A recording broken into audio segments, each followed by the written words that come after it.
now. There are some technical terms in terms of are they standing at ease or standing easy and that sort of thing. Yes, well, the officers now are standing at ease in open order, and upon arrival of His Excellency, of course, they have been dressed already in proper formation, in open order, in two ranks, and of course, at the arrival of the Prime Minister, before preceding His Excellency, the platoon commander or the platoon overall commander will bring the platoon to attention.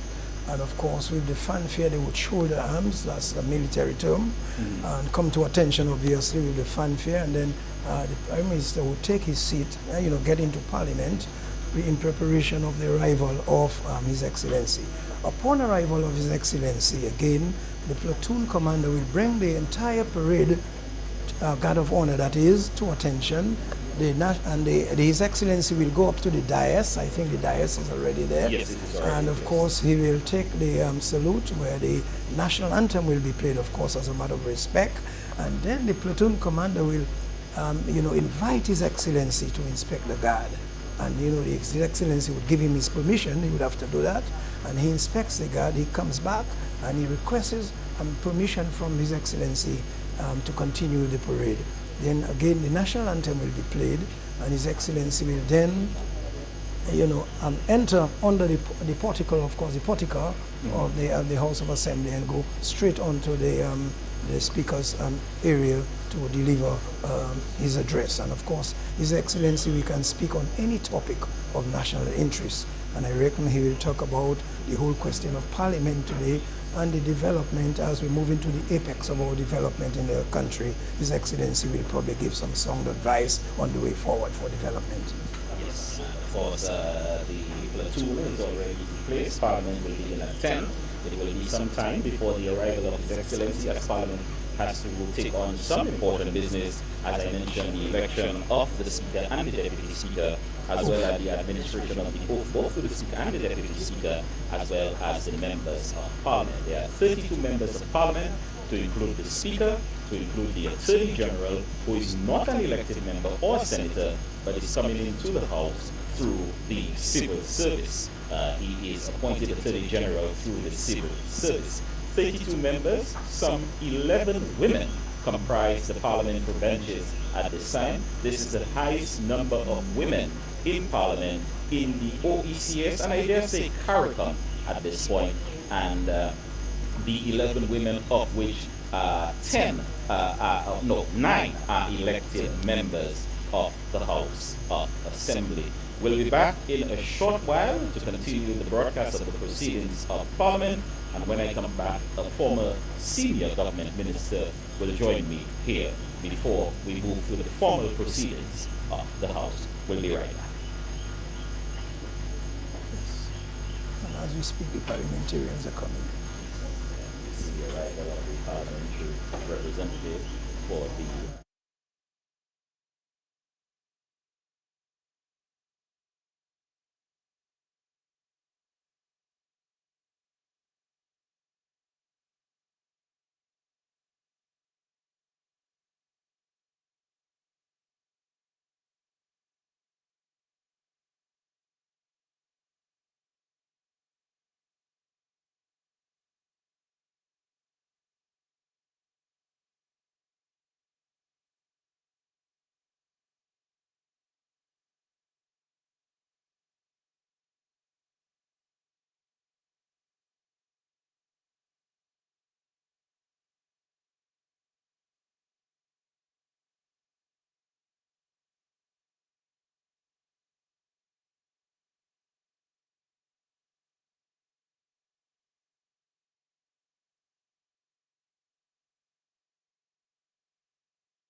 Welcome back here to the coverage of the first meeting of the first session of the 11th Parliament in Dominica. It is a very interesting session because this is the first time in 22 years Ian Douglas, Ambassador His Excellency Ian Douglas, will not be a member of Parliament. He is one of the luckiest members of Parliament in the sense that not at any time during his political career on parliamentary benches, he served on the opposition side. Mr. Douglas, good morning and welcome to join us here this morning. Hi, good morning to you, Daryl. It's a pleasure to be here with you. Mr. Douglas, how does it feel? Does it feel nostalgic that you are here at Parliament but not as a member? Yeah, it feels sort of, I wouldn't say nostalgic is the word, maybe closer to bittersweet, in the sense that, yeah, I miss the being here, the adrenaline that goes through in the preparation and the pomp and the pageantry and everything that goes with it, the responsibility also that goes with the seriousness and the approach that is needed as a parliamentarian. But like you said, I'm happy that I have done my stint. I've served the people of the Portsmouth constituency well, a constituency that have never voted or never supported any other party other than the Dominica Labour Party since 1959. We're very happy and proud to have maintained this record, even going into this term of office and of Parliament. One of the unique things about the parliamentary makeup, I like these small anecdotes in relation to Parliament. The constituency of Bakers continues to be the only constituency which has never been on the opposite side of the aisle, meaning in the opposition. Bakers has always been a constituency which has been in government. Portsmouth has been a constituency which has always voted Labour, and there are a number of these small anecdotes we can take from the Parliament. What does it mean now, the ceremonial opening of Parliament? What does that mean for Dominica at this time? Well, it means that our democracy is strong and well. It means that the will of the people is being executed efficiently and effectively. We went to the polls and the people have voted in a government of their choice. Like I said, democracy is alive and well and strong in the Commonwealth of Dominica, and the people have said by their mandate that they are satisfied with the work that the government has done in the past terms, in the past years, and they are satisfied that with the plans that the government has outlined in their manifesto and in their campaign, that they're satisfied that the government will serve them in good stead, and that means that our democracy is alive and well. I'm very happy about that. Well, Mr. Douglas, you're no longer a member of Parliament, but you had the pleasure, as you said then, of advising the incoming parliamentarians during an orientation session that they had. There are a number of new members of Parliament at this time, young members as well, a number of ladies. Do you think that will change the outlook of Parliament with the different makeup at this time? Yes and no. It wouldn't change the outlook in the sense that we'll continue because the same government is in power, and the direction and the trajectory of the government, the vision of the government continues to unfold. We have a lot of new and young parliamentarians, both on the government and the opposition side. And it's an opportunity for the entire parliamentary process to take fresh guard. Everybody in Dominica knows, and everybody who's listened to our parliamentary proceedings know that it has been a bit contentious in the past, in the sense that government and the opposition have not worked as well as they should, because there's always the perception that opposition must oppose. Opposition don't necessarily have to oppose every measure of the government. If the opposition feels that a measure being put forward is in the interest of the development of Dominica and of the citizens of the country, then it would do them well, it would serve them well and serve their credibility well to support those measures. And that is the kind of approach that I would like to see in this new parliament, in this new sitting, that the citizens feel that the legislature is really united for the attainment of the vision for the development of Dominica. The Prime Minister has outlined that we want Dominica to be the first and world's first climate resilient country. And I believe that that is a vision that all of us can embrace. You don't necessarily have to sit on any side of the political divide to embrace that vision and contribute and make your contribution towards the attainment of that vision. And that sort of leadership, that leadership process starts in the parliament so that constituents can see that all the parliamentarians are united behind that vision, behind the attainment of that goal for a better Dominica through climate resiliency. A lengthy session is on the cards there. Is this one of the lengthier opening sessions of Parliament? A number of bills are up, supplementary estimate, so parliamentarians will get going very, very early in this session. Yeah, absolutely. Usually you would have perhaps a more ceremonial opening, traditionally, where you have the president giving the throne speech, as it's called, and the prime minister perhaps giving an introductory speech, really outlining his vision for the term of office. But we see that because the government has been in place, we have a sort of smooth continuation, a smooth transition, and a continuity, because we really have work to do in Dominica, and no moment can be lost in the advancement of the work that has to be done for the attainment of the goals that we set ourselves. And so it's good to see that this parliament and this government by extension has hit the ground running, and it will give the young parliamentarians an opportunity to observe all of the various processes of parliament and get up to speed in a quicker time really than if we had gone the traditional route of just a speech from the president and a speech from the prime minister. But you see that the work is going on apace, and that speaks a lot, that speaks well for the government. And for the new members, like I said, most of them are parliamentary secretaries, so they are attached to various ministries, and most of them are coming in as parliamentary representatives, so they have constituencies and they have a vision for the continued development of those constituencies. So we have supplementary appropriation, and some of those appropriations speak to various measures that the government would have taken at the individual grassroots constituency level. And so some of those parliamentary representatives have an opportunity to speak to those measures and at the same time weave their own vision for the continued development of their constituency into their contributions in the parliament today. What advice would you have for the new members of Parliament? Stay focused, stay disciplined, but stay humble. Stay close to the people, because they are the ones who put you there.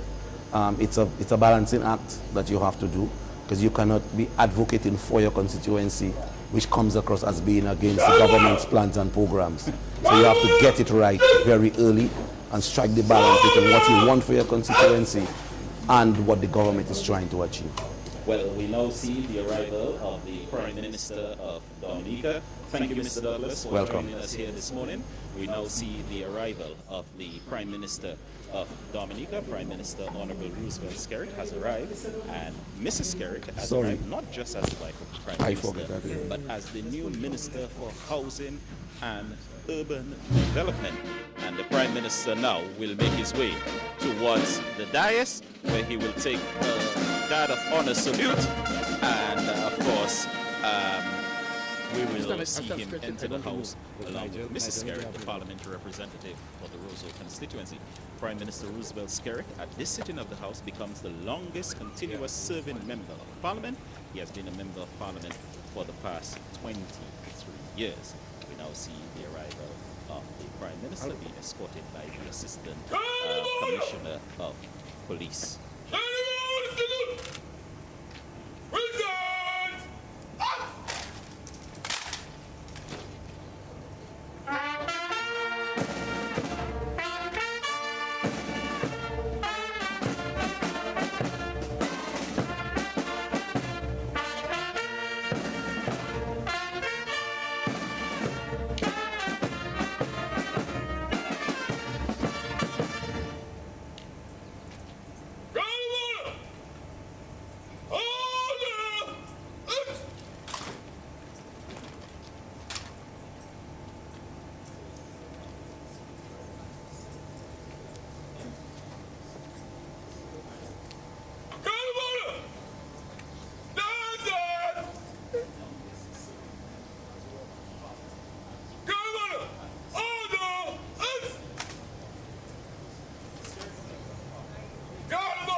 Joseph, such as Dennis Bellamy, and they have all been members of the government of the day.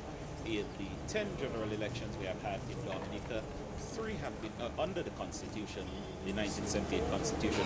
3 have been won by the Dominica Freedom Party, 1 by the United Workers Party, and of course 6 by the Dominica Labour Party. This is the first meeting of Parliament when in the last 25 years that Honorable Reginald Ostro will not be a member of the House. Honorable Ostro retired as a member of Parliament following the last the general elections of December 6, 2022. Honorable Ostro likes to pride himself now as a private citizen who continues to work in the service of the people of Dominica. Mr. Irish, just to bring you back into the conversation, at this time we've seen the arrival of the Prime Minister, and very soon we will see the start of the House in just about 5 to 10 minutes time. The House promptly starts at 10 o'clock with the entry of the Speaker. However, in this case, there is no entry of the Speaker because there is no Speaker at this time. There will be the election of a Speaker, and that of course takes place at the first meeting of Parliament post a general election.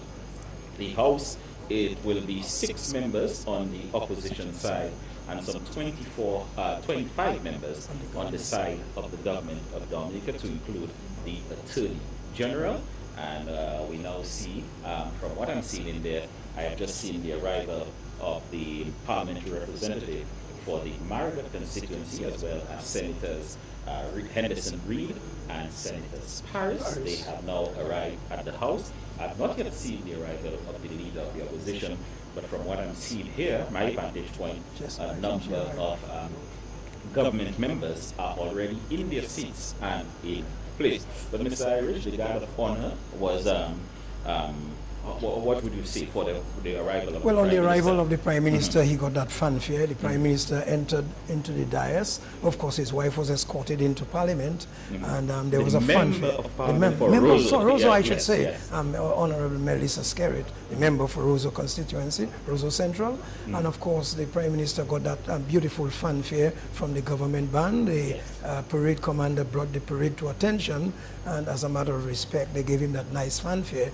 But certainly, when His Excellency would have arrived, then the national anthem would be played when His Excellency enters the dais. And His Excellency would arrive at an appointed time based on the order of the order paper. The order paper. In fact, as we speak now, the election for the Speaker should be going on now. No, it's not. At this time, or at 10 o'clock. This will be the first order of that will be the business. first order of business, and immediately after that, His Excellency will arrive and alight from his vehicle and come to the dais. Well, I don't think so. I think after the Speaker has taken his place, there will be the administration of the oath or allegiance of members of the House. Yeah, prior to his arrival. Yes. Prior to the arrival. So His Excellency is sometime off, but I think half an hour to 45 minutes before the arrival of His Excellency. Because His Excellency cannot be outside standing. No. But the manner in which the oath is done in a sort of speedy manner that, it won't delay the proceedings unduly. But certainly within the next 15 or so minutes, I think the proceedings of the oath and all the preliminaries prior to the arrival of His Excellency should have been completed, and then His Excellency arrives. And as we speak, we can say it's a real Caribbean day. The sun is out in all its glory, and certainly, look at the flowers at the portico. We are done with these beautiful flowers. The parliamentarians are in, and really a very good atmosphere. And as you indicated, the government side, of course, with 30, the parliament with 32, government with 24, plus the Attorney General 25, and they will take the oath of office in terms of, for Parliament today. And as we speak, we see one of the senators, or two senators coming in. The opposition side have arrived. But the House has a very packed agenda. The Prime Minister and the Minister for Investment and Governance, this is the first time in some 18 plus years that Roosevelt Skerritt will not enter the House as the Minister for Finance. The Prime Minister will lay the papers on the table, the proclamation dissolving Parliament and the proclamation summoning Parliament. And then, of course, the Minister of Finance, that is Dr. Irving McIntyre, will lay the schedule of supplementary appropriation for the period July 21 to July 2021 to June 2022, as well as the Dominica Agriculture, Industrial and Development Bank financial statements of 2021, as well as the 2021 debt portfolio review paper. Yes. These are the papers that will be laid on the table. But a number of bills are to be presented. Yes. Following the debate on the supplementary estimate, the motion for the supplementary estimate, Amendment to the Traffic Act, I yes, a think. number of things are to be debated, but the Minister for Finance will present the motion for approval of supplementary estimates to the House in the total of $235,717,376.20. Then the bills that are to be debated in the House when the House gets underway, it will be the second and third reading of a bill for an act to amend the Value Added Tax Act, a bill for an act to amend the Stamp Act, and a bill for an act to amend the Pensions Act.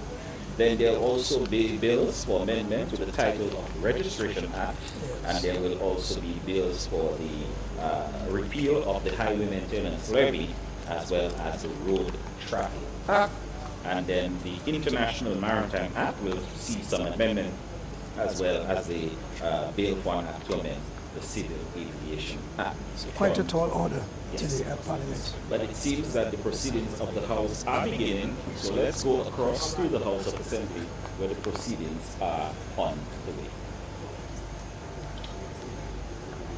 Yeah, okay. Just go. Somebody will guide you.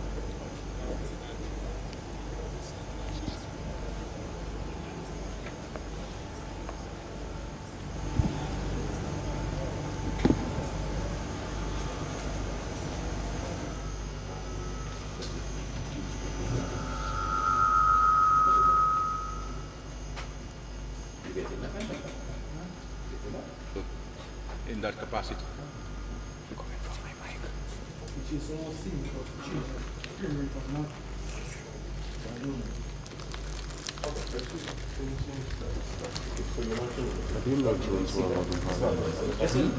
Have it confirmed that one nominee, Mr. Joseph Thomas Isaac, has consented for the election of as Speaker of the House Assembly, since we have only one day before the House. In accordance with Standing Orders 4.3, I now declare that Joseph Thomas Isaac declared Speaker of the House of Assembly.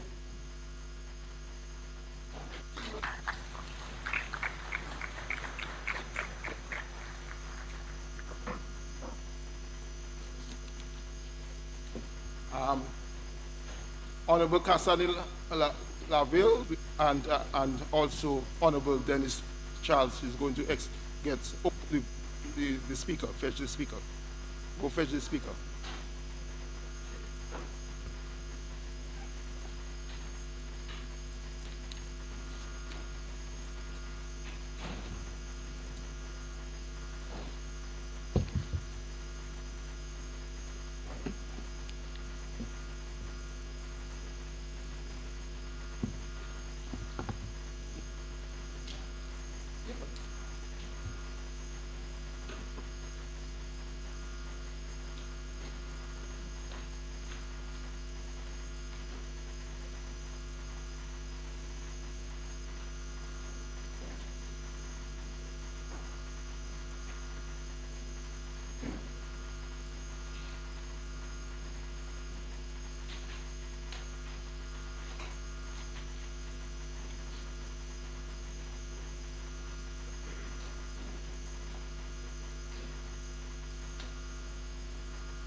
I beg to express my grateful thanks for the high honor the House has been pleased to confer on me. It has been a long journey, because a lot of times when we end up in public life, people assume that's where it began. But I would like to first thank the Lord for we have reached thus far. Many Dominican professionals have had a positive impact on my life, and I would like to just highlight some of them. Ambassador Erwin Larocque, who has nurtured and guided me in my first job as a trade officer in the ministry.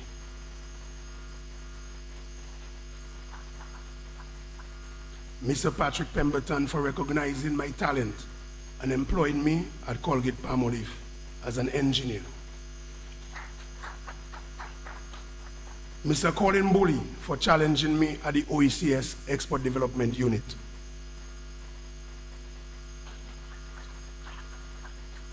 Dr. Colin McIntyre was the Minister of Trade, and at the time with His Excellency Elud Williams being the chairman of the Business Gateway Project and the Export Development Strategy. They have showed confidence in me all those years.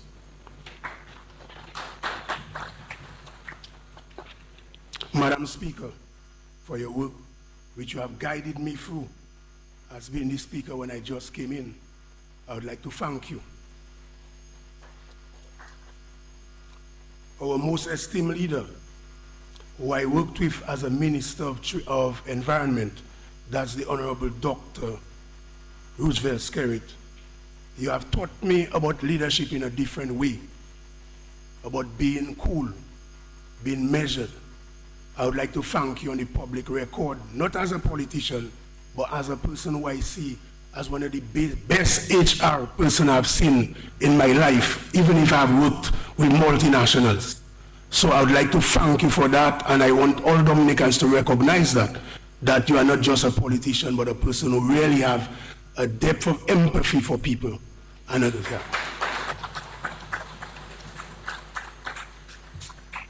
And most importantly, my wife and family, you have been there with me through thick and thin. And finally, most people who have been challenging me throughout my life, whether it's positive or negative, but to ensure that I rise to the occasion, I thank you for the challenge. God bless.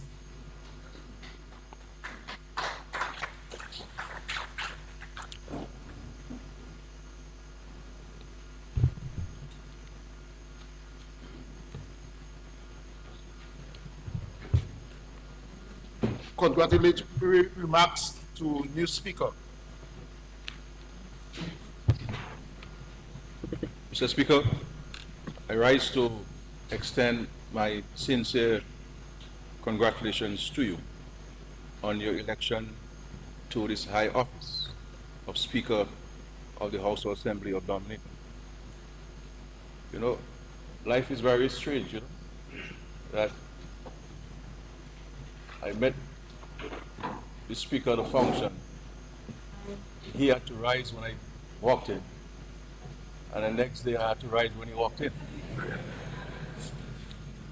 And then if he tells me to take my seat, I have no other choice but to take my seat.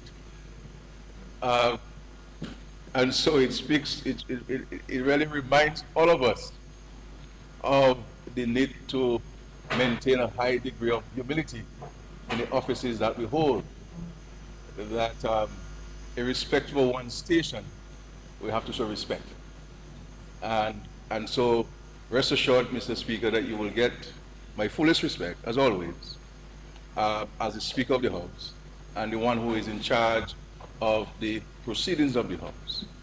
You are the final arbiter on matters relating to the functioning of the House, even if I am considered to be the leader of the House. But you make the decisions and we shall abide by this.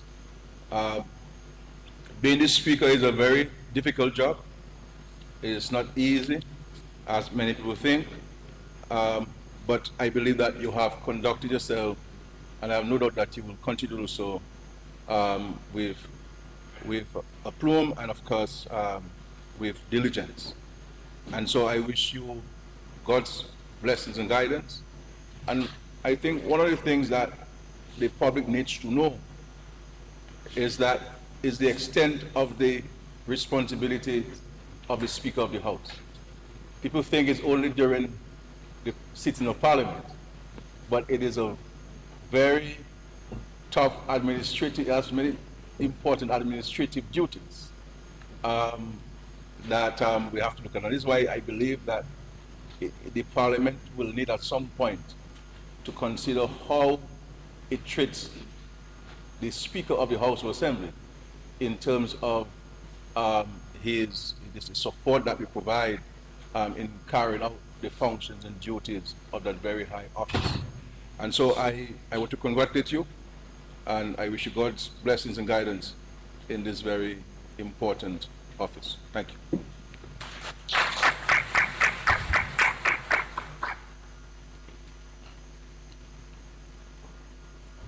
Yes. Mr. Speaker, on behalf of the parliamentary opposition, I wish to offer congratulations to you on your elevation to the office of Speaker of the House of Assembly for another term. Under our system of parliamentary democracy, the Speaker has an extremely important role to play. It is our fervent hope that you will exercise the powers vested in you by the Constitution and the standing orders with objectivity and impartiality. You are the Speaker of the whole House, and as such, you should see all of us in the House as members, irrespective of which side of the House we sit. We look forward to your leadership in this House for the good of all the people of this country. Thank you.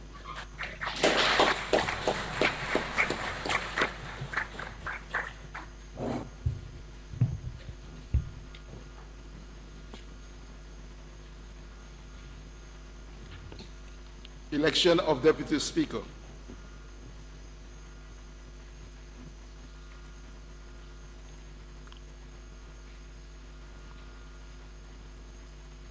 Yeah, any proposal?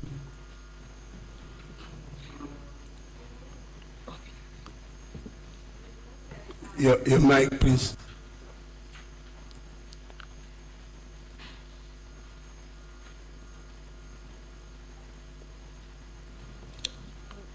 Yes, yeah, okay now.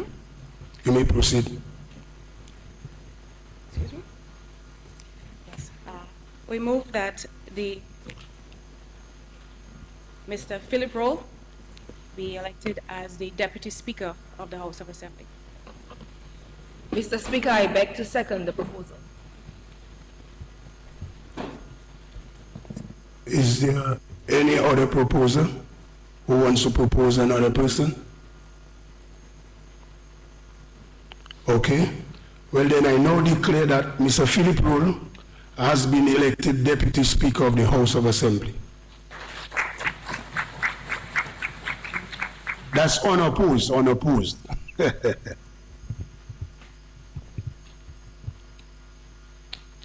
Mr. Speaker, I beg to express my grateful thanks for this high honor that the House has been pleased to confer on me. I also wish to express my sincerest gratitude to the Honorable Prime Minister and other colleagues of this Honorable House for electing me as Deputy Speaker.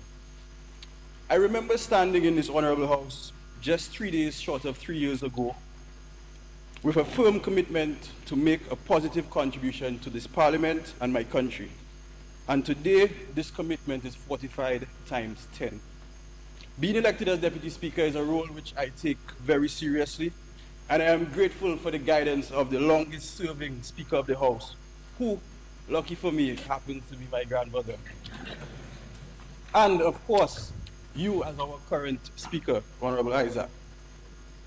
I would not be here if not for the support and guidance of family, friends, and of course, the Almighty Father.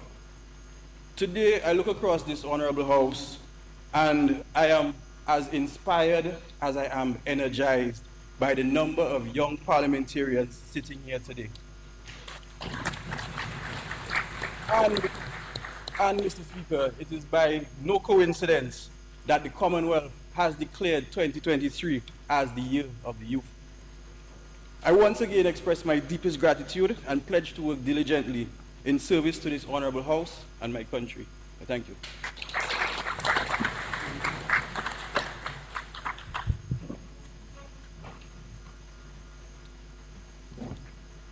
Congratulations, remarks to the new Deputy Speaker. Yes, Honorable Skerrit Popon and then Honorable Blackmore. Okay, you want ladies first? Yes. Mr. Speaker, I rise to extend my warmest congratulations to Mr. Philip Rowe on his successful assignment for the second term as Deputy Speaker in this honorable house. Mr. Rowe, you have truly exemplified yourself as a noble leader by holding a position which is open to constant criticism and challenge. But you are fair and you're firm in your judgment, and you are always guided by the Constitution and the standing orders of this House. I know that your leadership is admired by many young people in this country. I see your grandmother, Speaker Emeritus, is here today, Alex Board-Knight. She served 20 years in this House, but by the look of things, I suspect you are well on your way to breaking her record that she's so proud of holding. So on behalf of this government, congratulations on your well-deserved success. We are proud of you, and we look forward to our friendly yet professional cooperation. Thank you.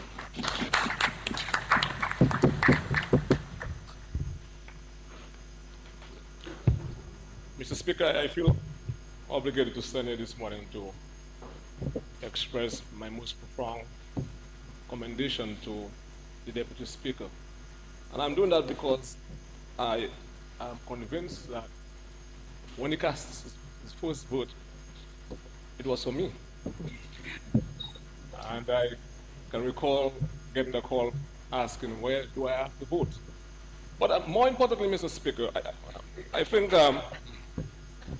you're seeing a demonstration and a manifestation of this Labour Party administration of elevating tomorrow's generation. This is a young man who comes from a family that I know very well, that has demonstrated and embraced a sense of industry and hard work. And I think those qualities are indeed for today's upcoming generation to so embrace and emulate. I am confident that he'll do well, and I wish him well, and good luck, young man. Maybe very soon. And I hope the Speaker doesn't take offense to that. Maybe the Speaker. It's part of your DNA.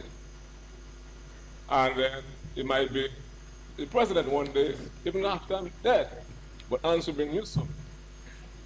So good luck, and keep on holding your head high, and continue to demonstrate that sense of industry that your family has embraced. That is something I think that is lacking in our society today, in our value system, and it continues to dilute because of social diversion, inspired by the rest of the world. But folks like you, with your virtues that you have embraced from your family, will do everything possible to stand above everything else. Thank you very much, Mr. Speaker. Mr. Speaker, it will be rude of me if I do not stand to extend my sincere congratulations to Honorable Philip Rowe for being elected for his second term as Deputy Speaker of the House of Assembly. We will all recall that when he was first appointed, he was the youngest Deputy Speaker ever elected to the House of Assembly in our country's history. And this was a tremendous day for the young people, not only in Dominica, but I dare say throughout the Caribbean world, because they took note of this. We also have, and very soon will take the oath of office, the youngest member of the parliament, who was voted in at 23. She now turned 24, and very soon she'll be officially sworn in as a member of parliament. And when you look on this government side and successive parliaments, you will see a concerted and determined effort to engage more young people in decision making in Dominica, but also many women too, be given the opportunity to serve at some of the highest offices. And this is a commitment which we have made to the young people of Dominica, and a commitment that has been fulfilled. And I feel the same sense of joy and accomplishment that Honorable Roll feels for himself. I feel it for him as if I am him, because I believe in celebrating people's successes. I believe in helping people to grow and to be the best that they can be, irrespective of their age. And with a profound sense of humility. With a profound sense of humility, because, you know, it is always said that sometimes if you don't speak for yourself, no one will speak for you. But these things have happened and continue to happen under my leadership as leader of the Dominica Labour Party in the government of this country. Recognizing young talent, and not only in respect to Deputy Speaker, but you look in the public service, you look on boards and chairpersons of boards, young people are given the opportunity. And my only hope and prayer is that they will use these opportunities not only to build themselves, but to build the country which we all love and serve. And so again, Honorable Rowe, congratulations to you, and I look forward to working with you in this parliament. Thank you very much.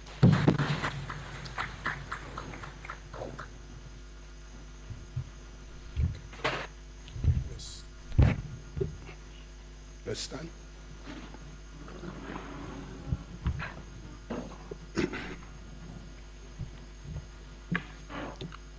Almighty God, who in thy infinite wisdom and providential goodness has appointed the offices of rulers and councils for the welfare of society and the just government of man, we beseech thee to behold with thy abundant favor us thy servants, whom thou hast been pleased to call to the performance of such important trusts in the Commonwealth of Dominica.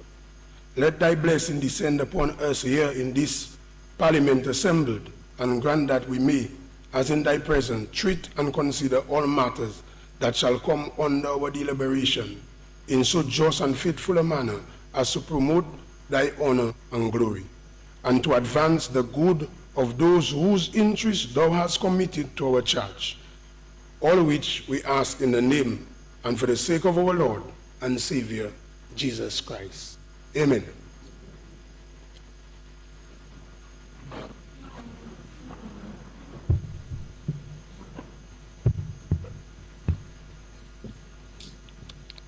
Admiration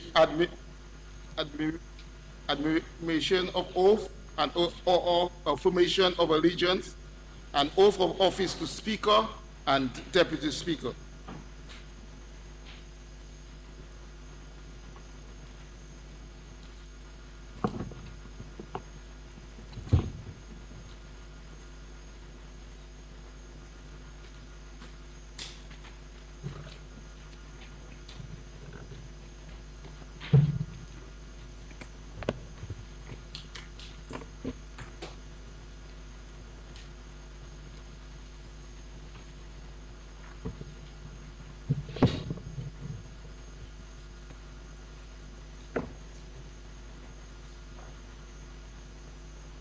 I, Joseph Isaac. I, Joseph Isaac. Do swear. Do swear. That I will faithfully. That I will faithfully. Bear.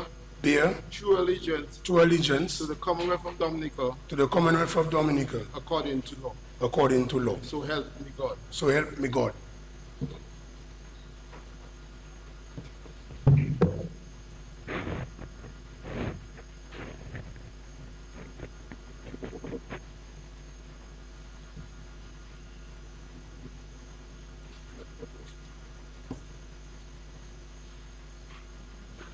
I, Joseph Isaac, I, Joseph Isaac, do swear that I will faithfully execute the office of Speaker without fear or favor, affection or ill will, and that in the execution of that function of that office, I will honor, uphold, and preserve the Constitution of the Commonwealth of Dominica. So help me God. So help me God.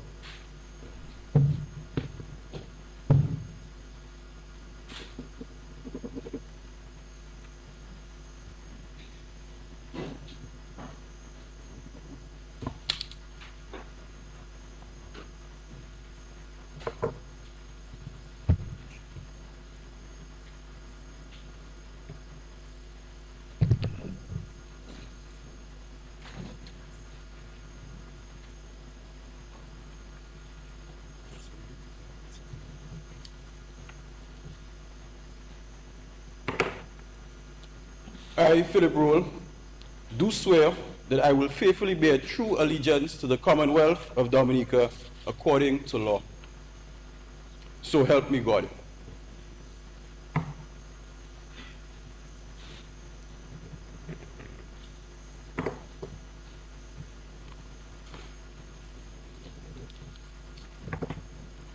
I, Philip Roll, do swear that I will faithfully execute the office of Deputy Speaker without fear or favor, affection or ill will, and that in the execution of the functions of that office, I will honor, uphold, and preserve the Constitution of the Commonwealth of Dominica.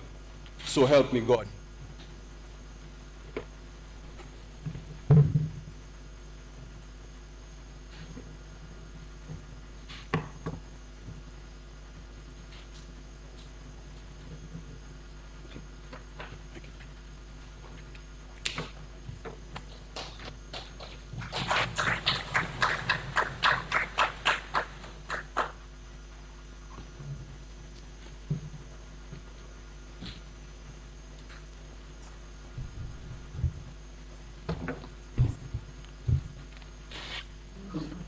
I must call upon members of the House to take the oath of allegiance or affirmation of allegiance.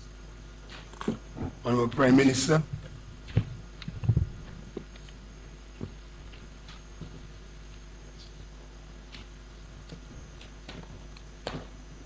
I, Roosevelt Skerrit. I, Roosevelt Skerrit. Do swear. That I will faithfully bear true allegiance to the Commonwealth of Dominica. That I will faithfully bear true allegiance to the Commonwealth of Dominica. According to law. According to law. So help me God. So help me God.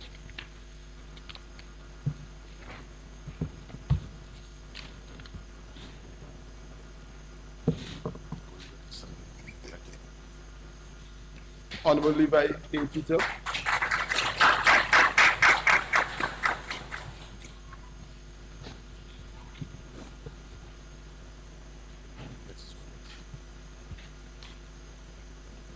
I, Levi A. Peter. I, Levi A. Peter. Do solemnly affirm. That I will faithfully bear true allegiance. To the Commonwealth of Dominica. According to law.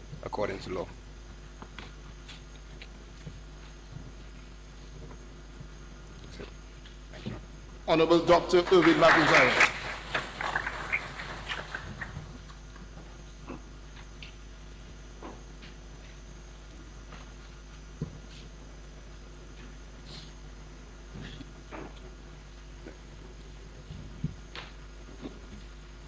I, Irvin McIntyre. I, Irvin McIntyre. Do swear that I will faithfully. do swear that I will faithfully bear true allegiance bear true allegiance to the Commonwealth of Dominica to the Commonwealth of Dominica according to law. according to law. So help me God. So help me God.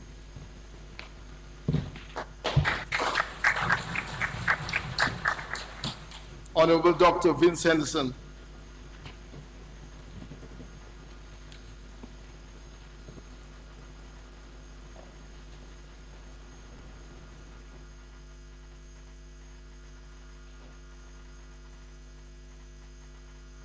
I, Vince Henderson, I, Vince Henderson, do swear that I will do swear that I will faithfully bear true allegiance faithfully bear true allegiance to the Commonwealth of Dominica to the Commonwealth of Dominica according to law. according to law. So help me God. So help me God.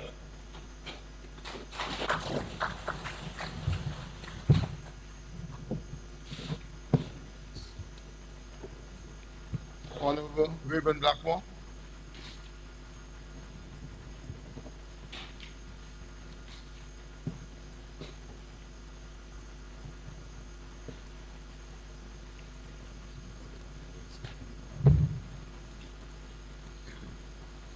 I, Reuben Blackmore, I, Raymond Blackmore, do swear do swear that I will faithfully bear that I will faithfully bear true allegiance true allegiance to the Commonwealth of Dominica to the Commonwealth of Dominica according to law. according to law.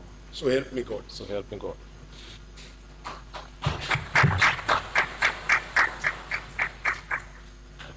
Honorable Dennis A. Charles.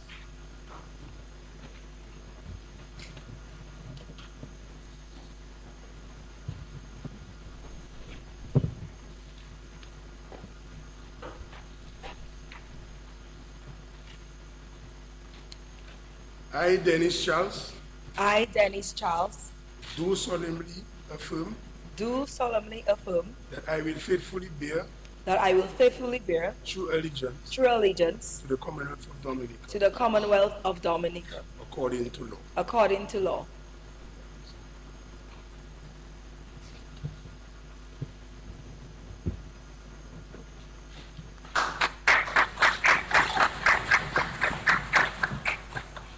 Honorable Octavio Alfred.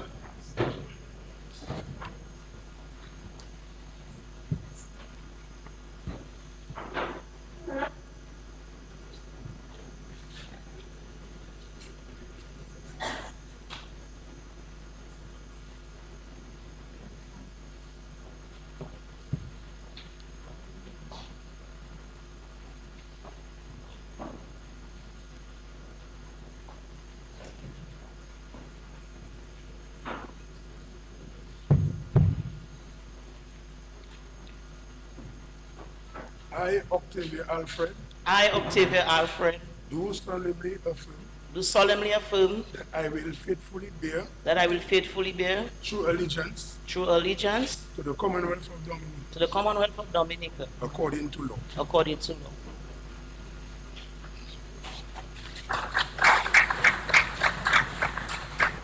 Honorable Cassandra Laville.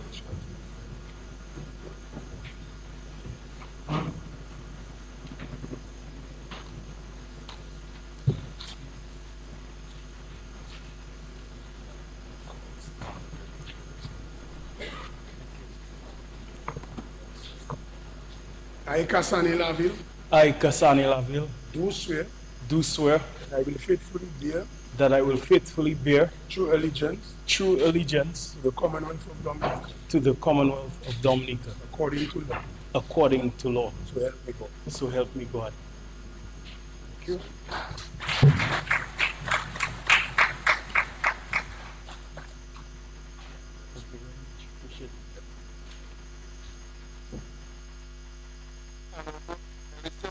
Spirit.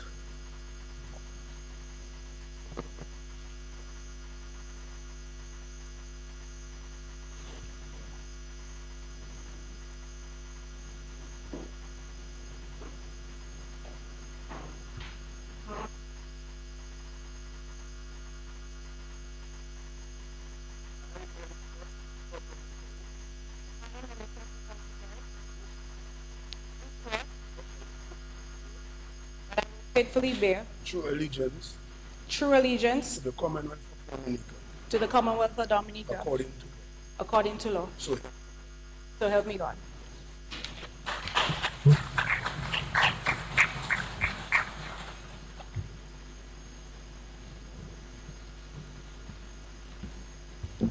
Honorable Cozier Frederick, Fidel Grant, Fidel Grant, Honorable Fidel Grant.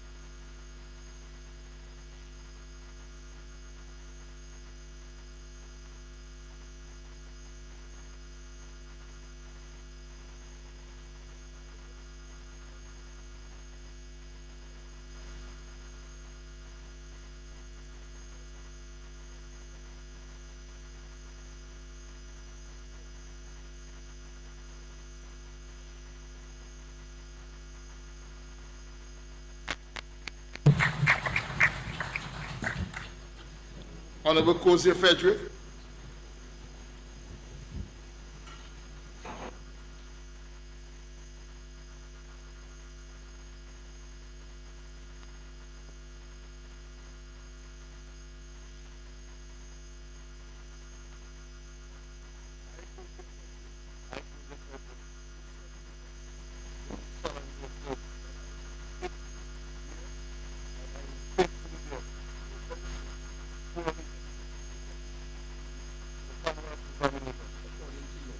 According to law.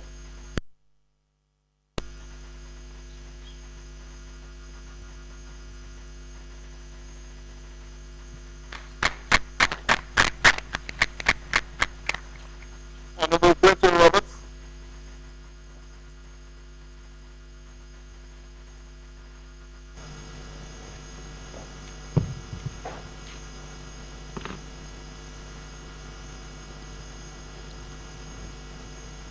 I, Greta Roberts, I, Greta Roberts, do swear do swear that I will faithfully bear that I will faithfully bear true allegiance true allegiance to the Commonwealth of Dominica to the Commonwealth of according to Dominica, law. according to law. So help me God. So help me God.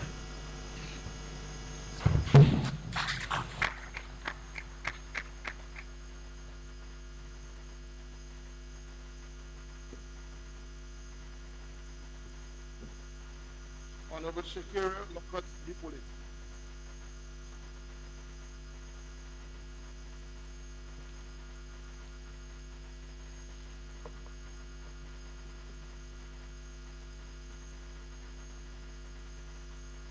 I, Shakira Lockhart Dipoli, I, Shakira Lockhart Hippolyte, do solemnly affirm do solemnly affirm that I will faithfully bear that I will faithfully bear true allegiance true allegiance to the Commonwealth of Dominica to the Commonwealth of Dominica, according to law. according to law.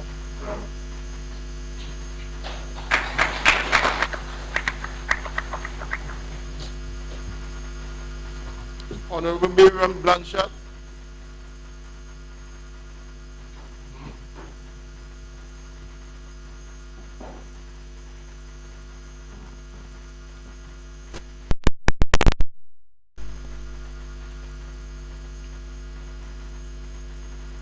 I, Miriam Blanchard, I, Miriam Blanchard, do swear do swear that I will faithfully bear that I will faithfully bear true allegiance true allegiance to the Commonwealth of Dominica to the Commonwealth of Dominica, according to law. according to law. So help me God. So help me God.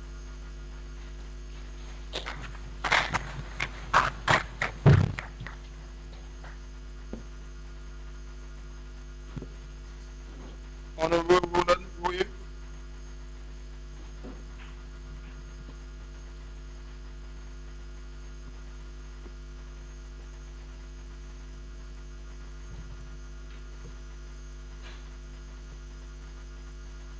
I, Roland Royer, I, Roland Royer, do swear that I will faithfully bear I will faithfully bear true allegiance true allegiance to the Commonwealth of Dominica to the Commonwealth of Dominica according to law. according to law. So help me God. So help me God.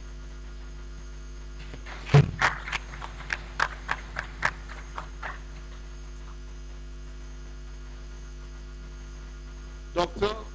Honorable Cassandra Williams.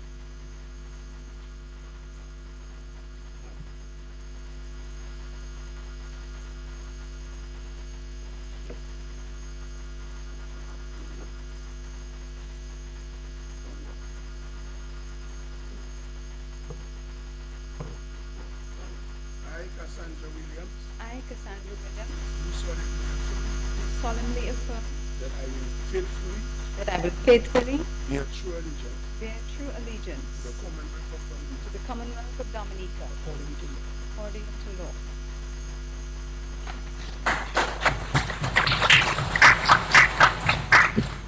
Honorable Julian Defoe.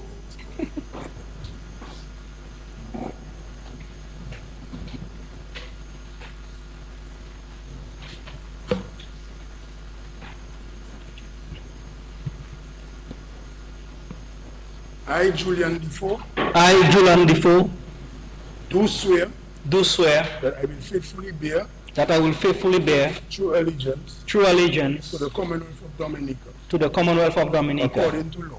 according to law. So help me God. So help me God.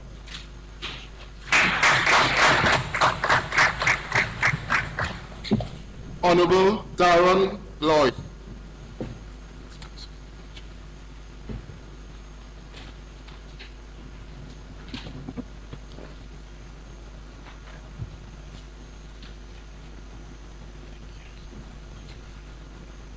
I, Darren Lloyd, I, Darren Lloyd, do swear that I will faithfully bear I will faithfully bear true allegiance true allegiance to the Commonwealth of Dominica, to the Commonwealth of Dominica, according to law. according to law. So help me God. So help me God.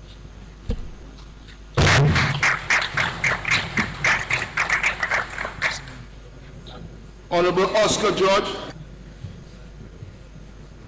Proud of you. Yeah.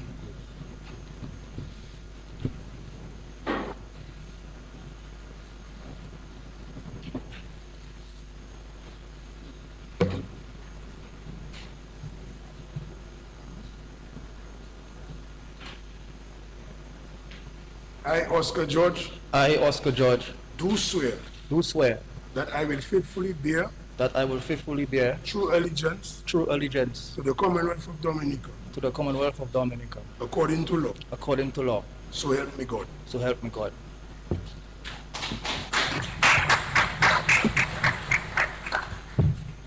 Honorable Fenella Wedam.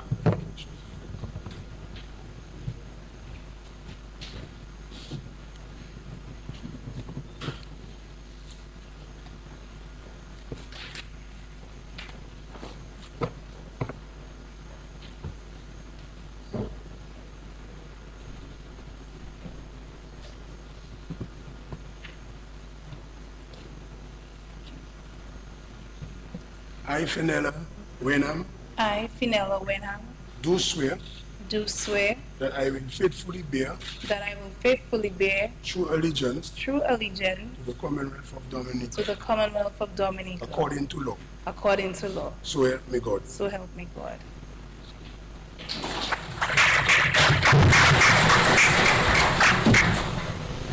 Honorable Darren Pinard.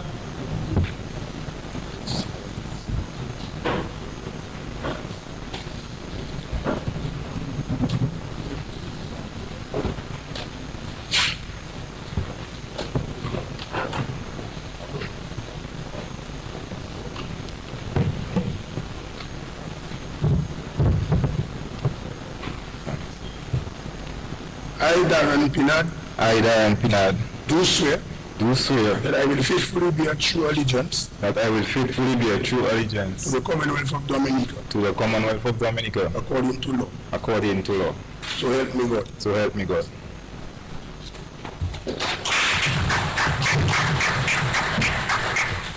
Honorable Lakia Joseph.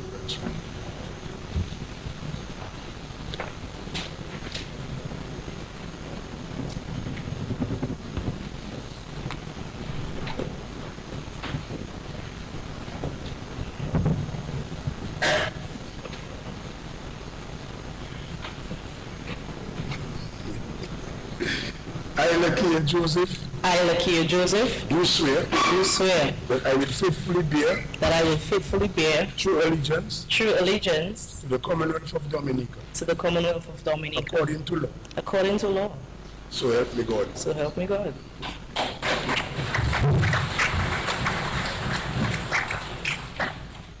Honorable Kent Edwards. Congratulations.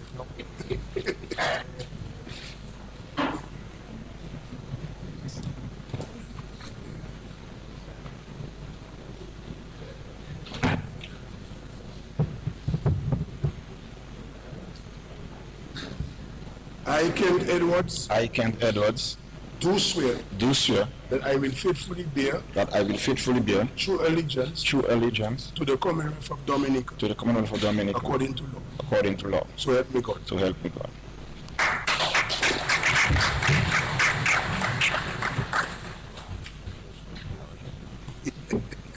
Honorable Dwayne Austin Lockhart.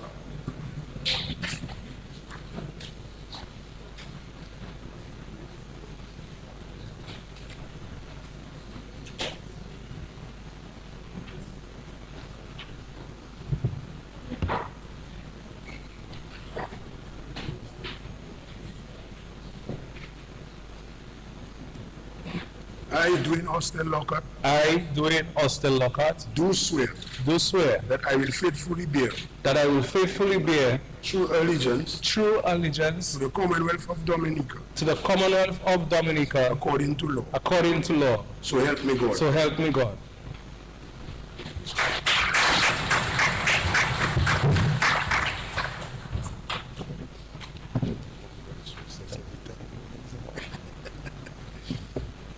Honorable Jesper Paul Victor.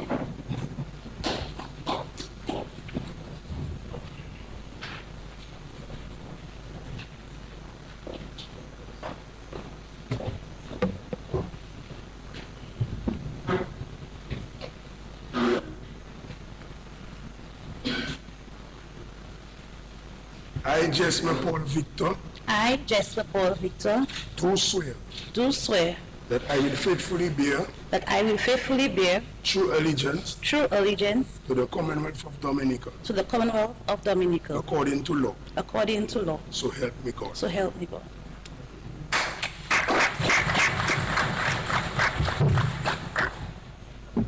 Honorable Anthony Samara Charles.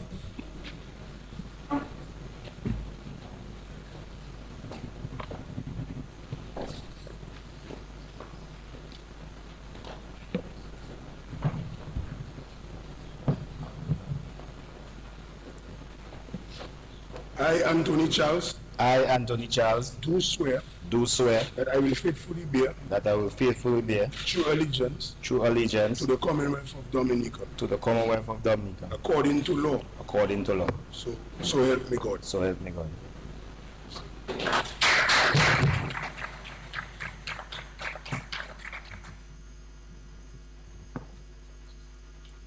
Senator Laurie Victor.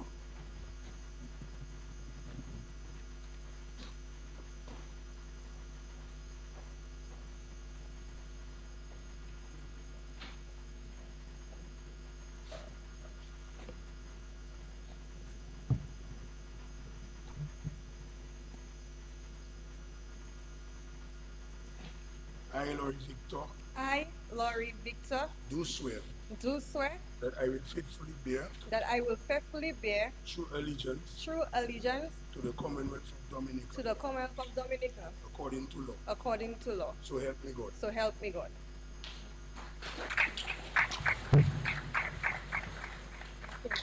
Senator Sean R. Douglas.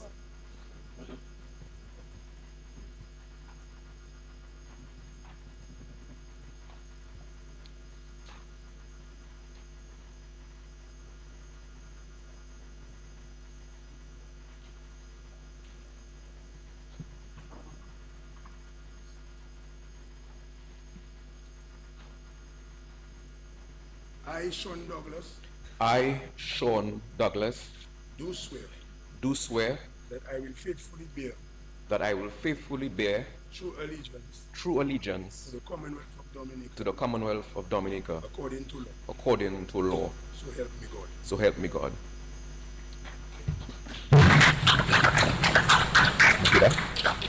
Senator Lorraine M. Henderson Reed.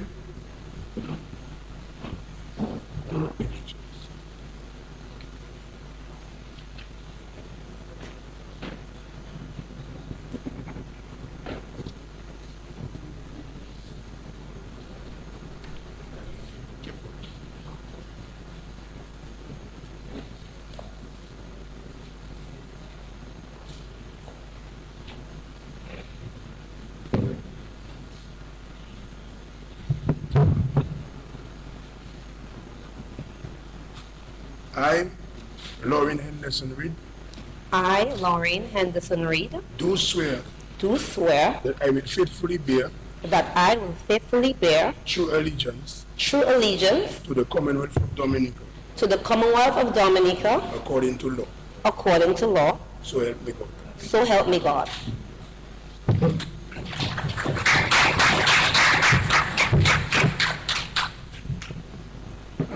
Senator Delbert R. Paris.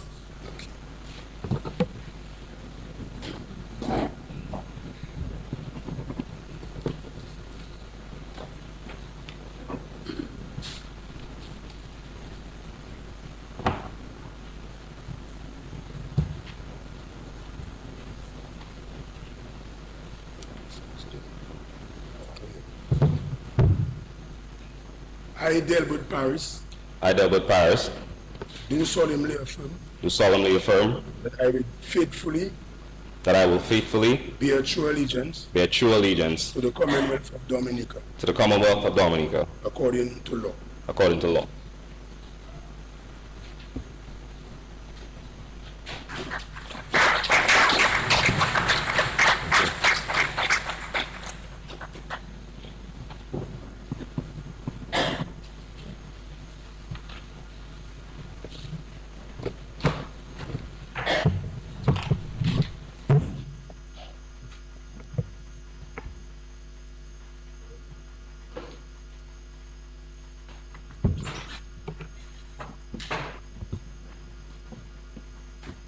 Adoption of the order paper.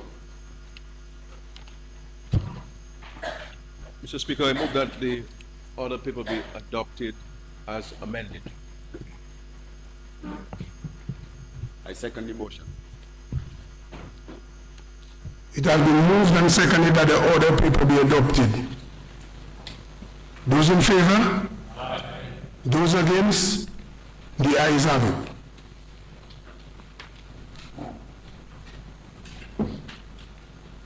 Suspension of sitting. I now suspend the sitting in order to meet His Excellency the President. Mr. Speaker!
session to continue. Round of order. Presidential salute. Present.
What is that? Sir, yes, sir. Okay, all right.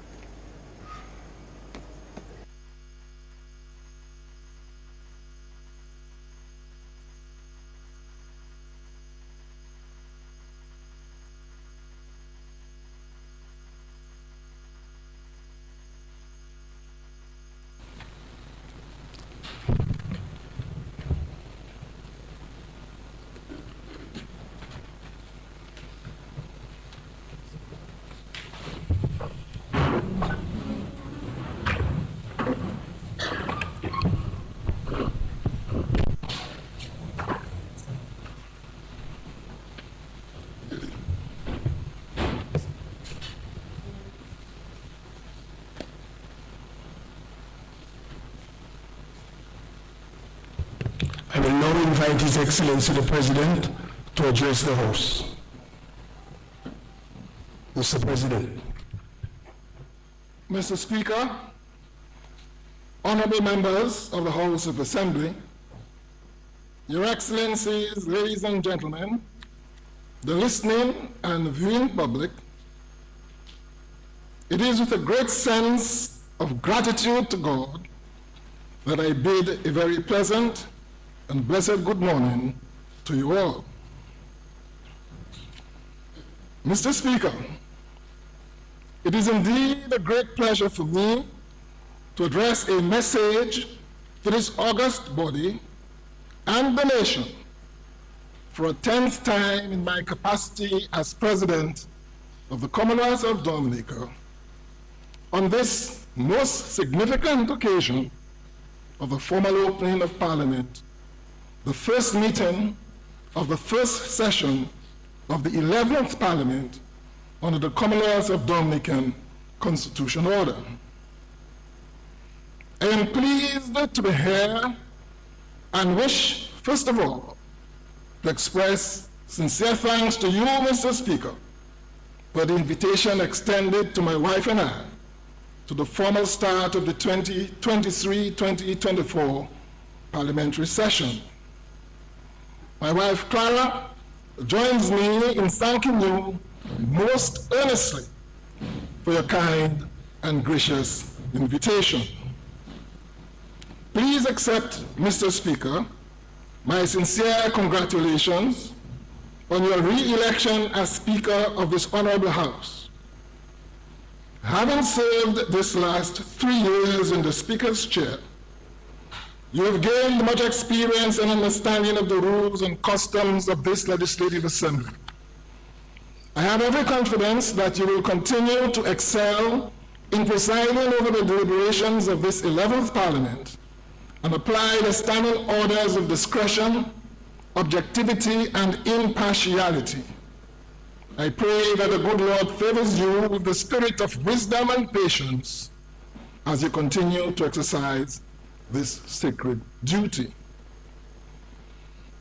Congratulations are also offered to you, Senator the Honorable Philip Rowe, on your re-election as Deputy Speaker of the House.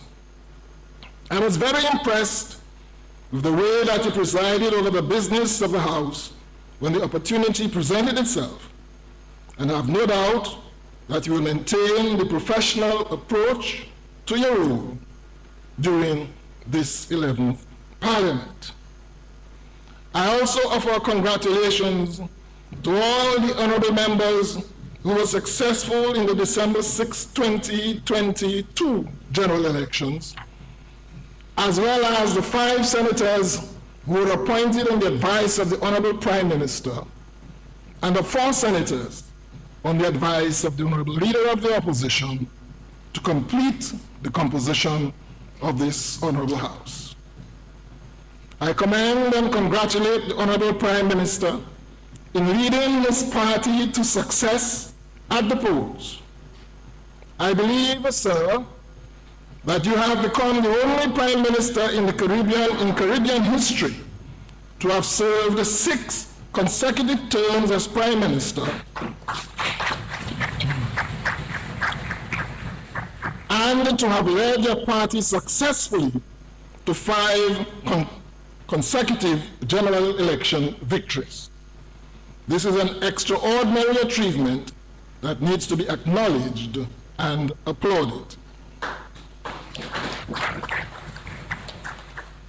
I sincerely wish to commend and congratulate the Honorable Leader of the Opposition, who was sworn in by the President on Tuesday, the 20th day of December 2022, and to say to you, Madam, and to the members of the parliamentary opposition, that yours is a most sacred task, and encourage all of you to remain true to the oaths that you have subscribed to this morning, and to be constructive in your contributions to the debates in this House and the general governance of the affairs of the state.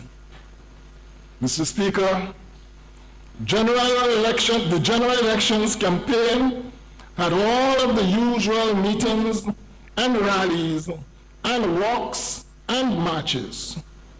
But we did not see a repetition of the regrettable incidents which occurred in the lead-up to the 2019 poll, nor the violence on Election Day 2019 itself. I therefore wish to congratulate all the shareholders, and that means all of us, in the December 6th elections for a peaceful conduct of the polls. Mr. Speaker, please permit me at this juncture to offer a few words of advice to the new members of this honorable House. That is, all 6 members of the opposition and 9 first-time members on the government side. Parliament is the supreme legislative body where matters affecting governance and affairs of state are deliberated upon and voted into law. Freedom of speech without threat of legal action for slander is one of the most important privileges enjoyed by members of Parliament. However, the right to speak is governed by the standing orders of the House. The standing orders are essential to safeguard and maintain order and decorum when debates are taking place. The standing orders provide guidance as to what you can say, how you can say it, when you can say it, and for how long you can speak on each matter. The Speaker of the House presides over the proceedings of the House and is charged with the responsibility of maintaining order in the chamber by ensuring that the rules of the House and established practices are followed and respected. Additionally, the Speaker has the duty to interpret the rules and give guidance as to the practices of the House to ensure that the debate is focused. His rulings on points of order raised by members is final. So while the Speaker of the House is charged with maintaining the dignity and the decorum of the House, each of you must take responsibility for your behavior and to make your contributions in an appropriate manner. I therefore make a special appeal to you to have due regard to the rulings and admonitions of the Speaker and to familiarize yourself with the standing orders of the House. I encourage you, whether elected or appointed as a senator, to aim to become an effective member of Parliament. This would require you to seek advice, to always prepare for the debate by reading and conducting research, to always have a firm grasp of the issues at hand, and develop good research techniques and organizational skills. It is a daunting task, but the rewards in terms of personal growth, confidence, satisfaction in the attainment of a wealth of knowledge and respect by your peers and constituents are immense.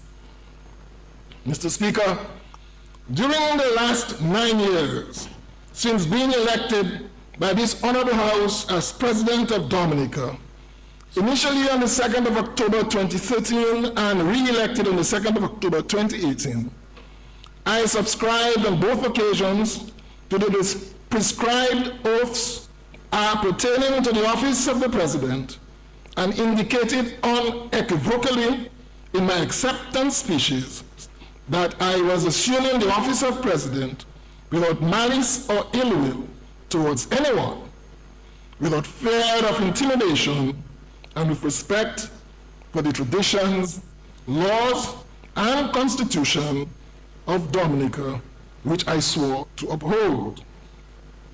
I have remained true and loyal to these commitments, and by God's grace and goodness, I have been discharging the functions of the office of the President for these 9 years plus, as outlined in the Constitution, with the highest sense of dedication, impartiality, objectivity, fairness, and consideration for all, and have sought to maintain a sense of dignity and serenity in the office of President. Mr. Speaker, honorable members of the House of Assembly, thus far it has been a rewarding, fulfilling, and enjoyable experience serving my people and nation. As with everything else in life, there will be good moments and difficult and challenging moments. Overwhelming challenges emerged within my first 5-year term as well as during my second term. Foremost to mind are Tropical Storm Erica in 2015, Hurricane Maria in 2017, unpredictability of weather patterns due to global warming and climate change, the COVID-19 pandemic, and the global impact of the Russian-Ukraine war. The President is also challenged by the impact of other social ills confronting the state, such as crime, violence, and acute political division.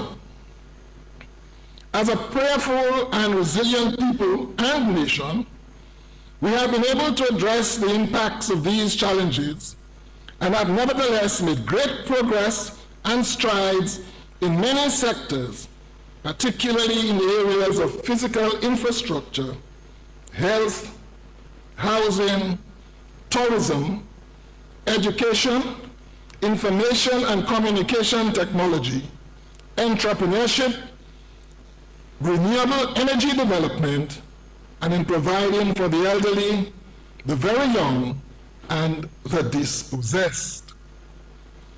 I have been privileged to oversee the philanthropic work of the President's Charities Foundation Incorporated, which on an annual basis provides cash donations to some 17 charitable organizations. I wish to take this opportunity to thank the chairperson and members of the President's Charities Foundation, both past and present, and look forward to the continued support to the President in office.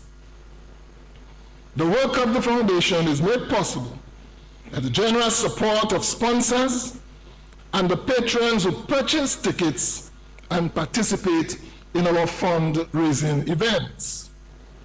Mr. Speaker, honorable members of the House of Assembly, the greatest part of the President's job is to ensure the smooth functioning of the organs of the state in accordance with the provisions of the Constitution. The Constitution requires the President to discharge his functions on the advice of the appropriate authority, which in most cases is the Prime Minister and/or the Cabinet. But in certain circumstances, may be the leader of the opposition, certain trade unions, and commissions established by the Constitution. In certain specific circumstances, the President is authorized to act in his own deliberate judgment. Such actions must be in accordance with the provisions of the Constitution and applicable law, and in the best interests of our people and nation. The President cannot arrogate unto himself powers not specifically provided for in the Constitution or applicable law. The office of the President and the President himself remain open and available to all to listen, to advise, and to caution. As the 8th President, I am truly proud of what we have accomplished together. Mr. Speaker, honorable members of this honorable House, the gratifying experience that I referred to earlier would not have been possible without the grace and mercy of Almighty God. Without the love, support, understanding, and cooperation of my dear wife and family, friends, well-wishers, the President, Secretary, and staff of the office, and official residents of the President, and the ADC and the security detail. For all of this, I will be forever thankful and grateful. I express gratitude to the Honorable Prime Minister and members of the House of Assembly for conferring the dignity and responsibility of the office of the President on me for 2 consecutive 5-year terms. Your confidence and trust is much appreciated. I would further like to thank the line ministries and departments, particularly the Office of the Prime Minister and the Cabinet Secretariat, the Ministry of Foreign Affairs, the Chambers of the Attorney General, the Dominica Police Force, the Government Information Service, the ICT unit, the LEP unit, the local government department, and the Dominica State Prisons for the extension of courtesies and invaluable partnership. Mr. President, it has been the honor of my life to serve the people of Dominica as President. It is the culmination of 60 years of public service as an assistant master at the Dominica Grammar School, a trade unionist, senator, minister of government, ambassador, manager of the National Development Corporation, elected member of the Roseau Central constituency, minister of government once again, and as president. My second 5-year term comes to an end on October the 1st of this year. Until then, I will continue to discharge the functions of President. I commit to my successor that the office and the official residence of the President will make the necessary arrangements to ensure the smoothest possible transition. Mr. Speaker, the unprecedented impacts of climate change, compounded by significant consequences of the COVID-19 pandemic and the Russia-Ukraine war, are expected to continue influencing global discourse in various forums, particularly centered on sustainability, environmental justice, supply chain management, energy reliability, inflation, food security, among others. All of these impacts have serious ramifications for the achievement of the Sustainable Development Goals, which are targeted by global leaders to be achieved by 2030. Mr. Speaker, honorable members of this House of Assembly, life experiences have taught us that something good often comes out of a bad situation. The SWOT analysis tool tells us that there are not only threats, but also opportunities. So no matter how severe and sad the circumstances of these challenges are, there are generally upsides as well. The onus is therefore upon us to make the best use of what the crises offer. Some of the opportunities to be derived from the impacts of those three crises mentioned are as follows. 1, regarding climate change, we are challenged to embrace eco-friendly technology, to focus on renewable energy as a climate-related phenomenon provided opportunity for growth. Companies can also incorporate green technologies into their designs and operations. To encourage credit facilities to expand lending to projects that will help small businesses become more energy efficient and sustainable. And to facilitate the removal of excessive red tape, which stifles investment in renewable energy and other climate-friendly projects. This would create an environment in which a private sector can thrive and in which investments in renewable energy can make financial sense. 2, the COVID-19 pandemic provides opportunities for increased digitalization, automation, and analysis. There is, as a result, a growing need for employees who can digitize and automate business processes.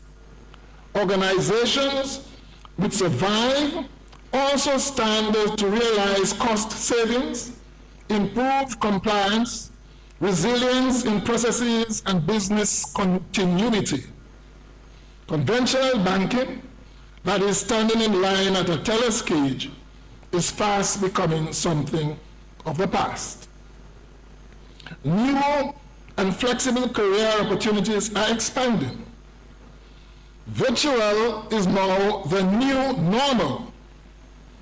There has been increased connectivity that goes beyond geographical boundaries as it relates to online learning, online meetings and conferences, and online job opportunities. The Russia-Ukraine war's disruption of global supply chains mandate prioritizing of structural transformation that is green, inclusive, and resilient, the rapid transformation from dependence on fossil fuels to relying on renewable energy sources, advancement of the regional economic and social integration agenda. This will help erode the many artificial boundaries that block the movement of people, goods, and services across the Caribbean region, and renewed emphasis on growing what we eat and eating what we grow. This would help reduce the high level of dependency on imported foods and thereby reduce the high food import bill. Mr. Speaker, the issue of electoral reform has loomed over us through several election cycles. Government has played its part in facilitating this initiative through the provision of technical and financial support to the responsible authority, and more recently, the engagement of a prominent and high-profile legal mind in the person of Sir Dennis Byron to review the existing electoral legislation and processes and to submit recommendations for reform.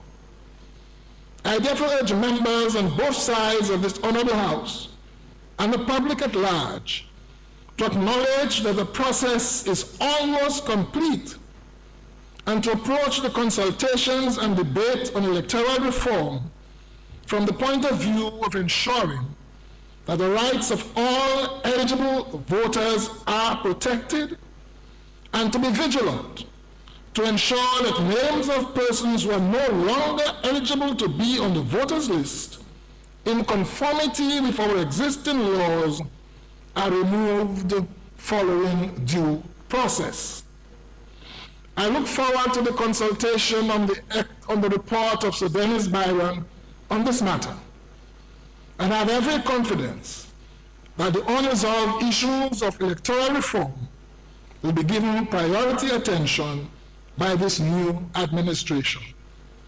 The Honorable Prime Minister gave the assurance following the results of the election that he would ensure that all stakeholders, including the Commonwealth Secretariat and the OAS, would be engaged in consultation to review the report and recommendations by Sir Dennis Byron, and that once an acceptable draft legislation is agreed upon on this matter, a bill would be brought before Parliament for its consideration.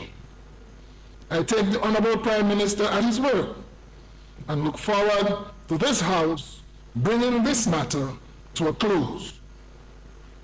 Mr. Speaker, our journey is one of building back better with sustainability, modernization, and resilience. This journey started following the passage of the two major natural disasters, Tropical Storm Erika in 2015 and Hurricane Maria in 2017, when government resolved to combat global climate change by rebuilding even better and stronger, and to make Dominica the first climate-resilient country in the world. To realize this goal, the government integrated climate resilience and disaster risk management into the National Growth and Development Planning Framework. We were journeying satisfactorily until our commendable performance and achievements and high expectations were brought to an abrupt halt in 2020 by the emergence of the coronavirus or COVID-19 pandemic.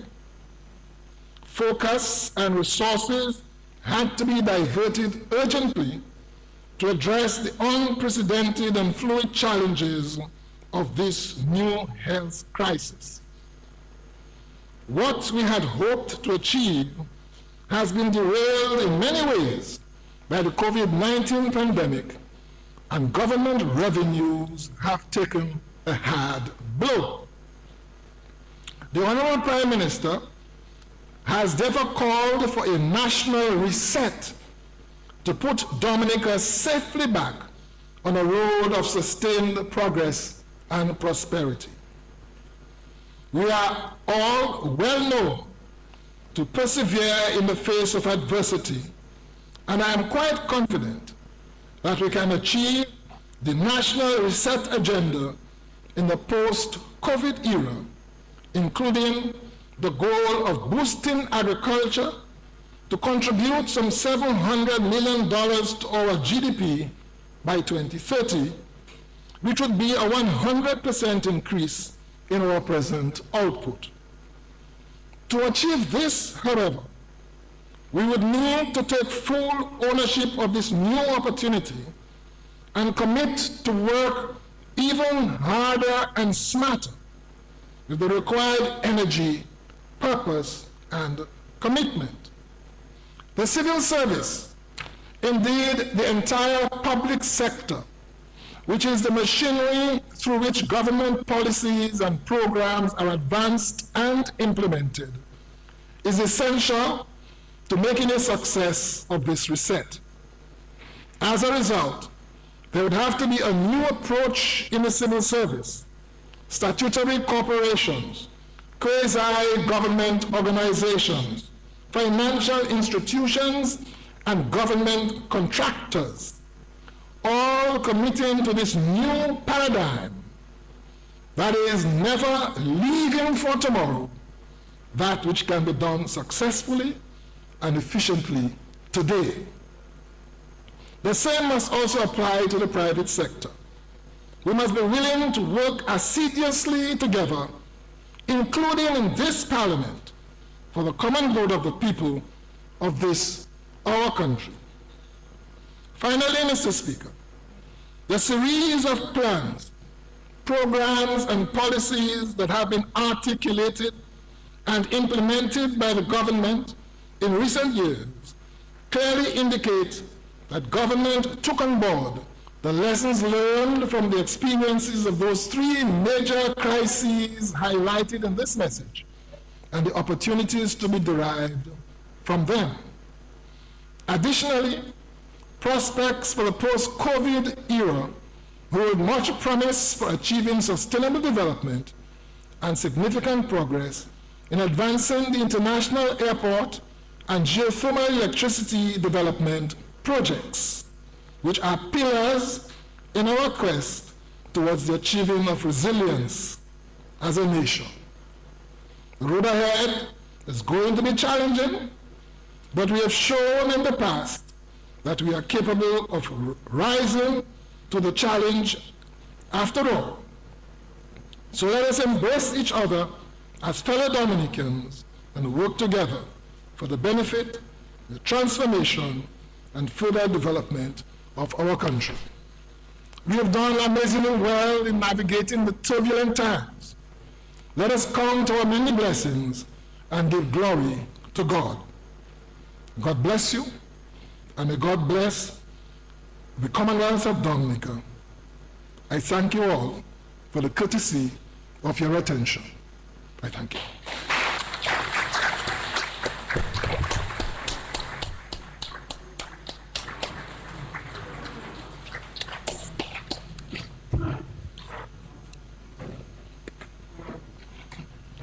I shall now take leave of His Excellency the President.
Mr. Speaker!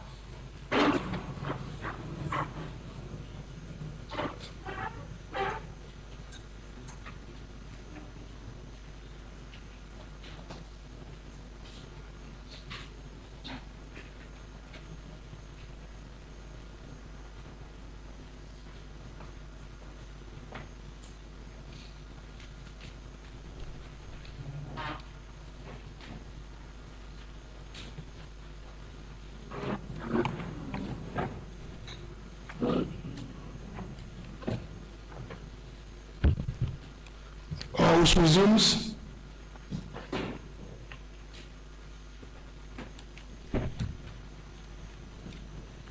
Mr. Speaker, I move that message of thanks be forwarded to His Excellency the President for his very timely address to the 10th Parliament. Mr. Speaker, I second the motion. The question is that a message of thanks be forwarded to His Excellency the President. Those in favor? Those against? The ayes have it.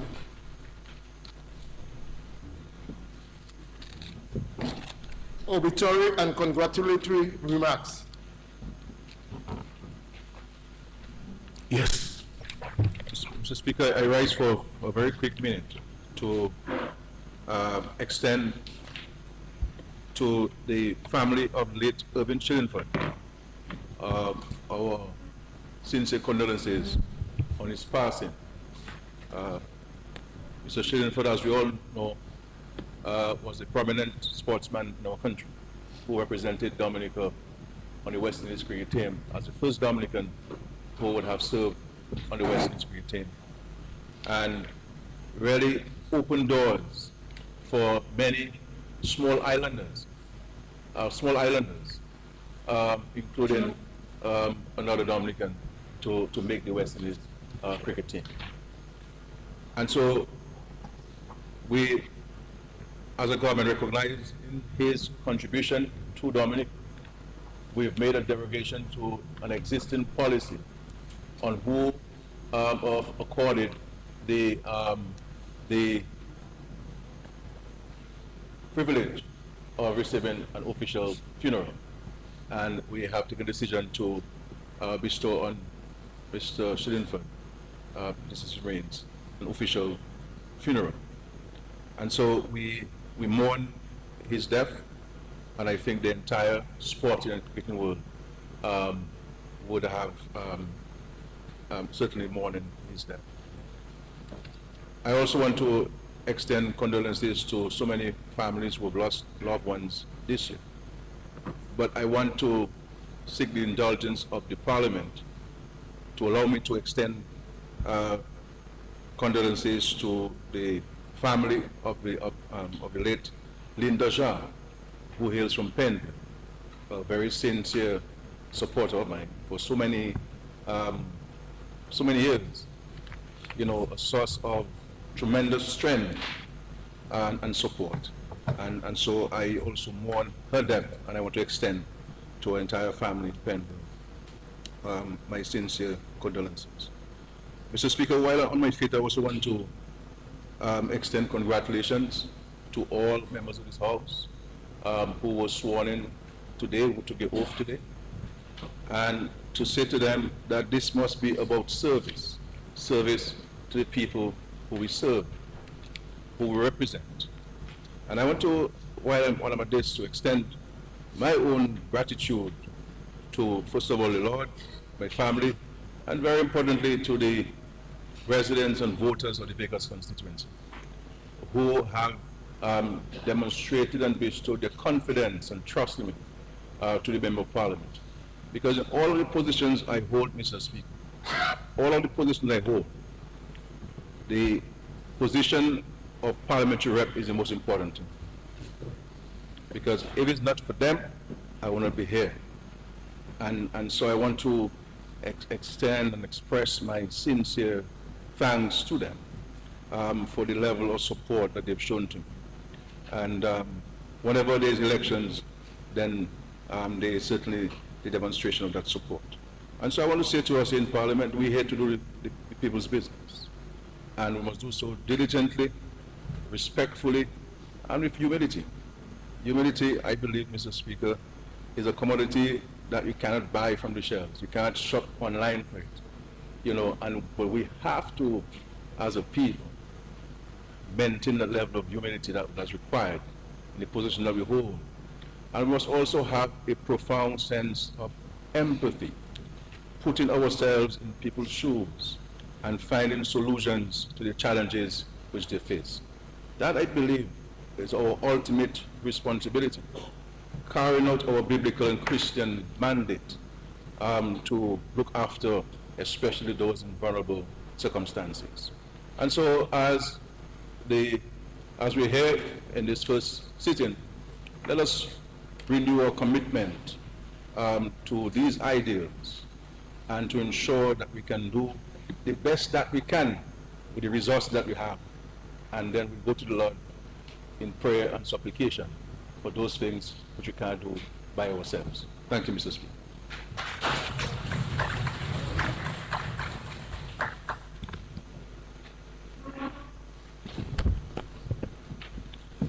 Thank you, Mr. Speaker. Mr. Speaker, at this time, our thoughts and our prayers are with the people of Turkey and Syria. As you know, Mr. Speaker, there was an earthquake yesterday morning which resulted in the death of thousands of people. Initial figures were about a couple hundred. Last time I checked, over 6,000 people, or close to 6,000 people have died as a result of this devastating earthquake. And so our thoughts and prayers of the people of Syria and Turkey. I know we have diplomatic relations with Turkey. I don't think we have with Syria. So I'm hoping that the Ministry of Foreign Affairs and the government of Dominica will certainly use our good office to extend sympathies to the people of Turkey and, of course, the people of Syria.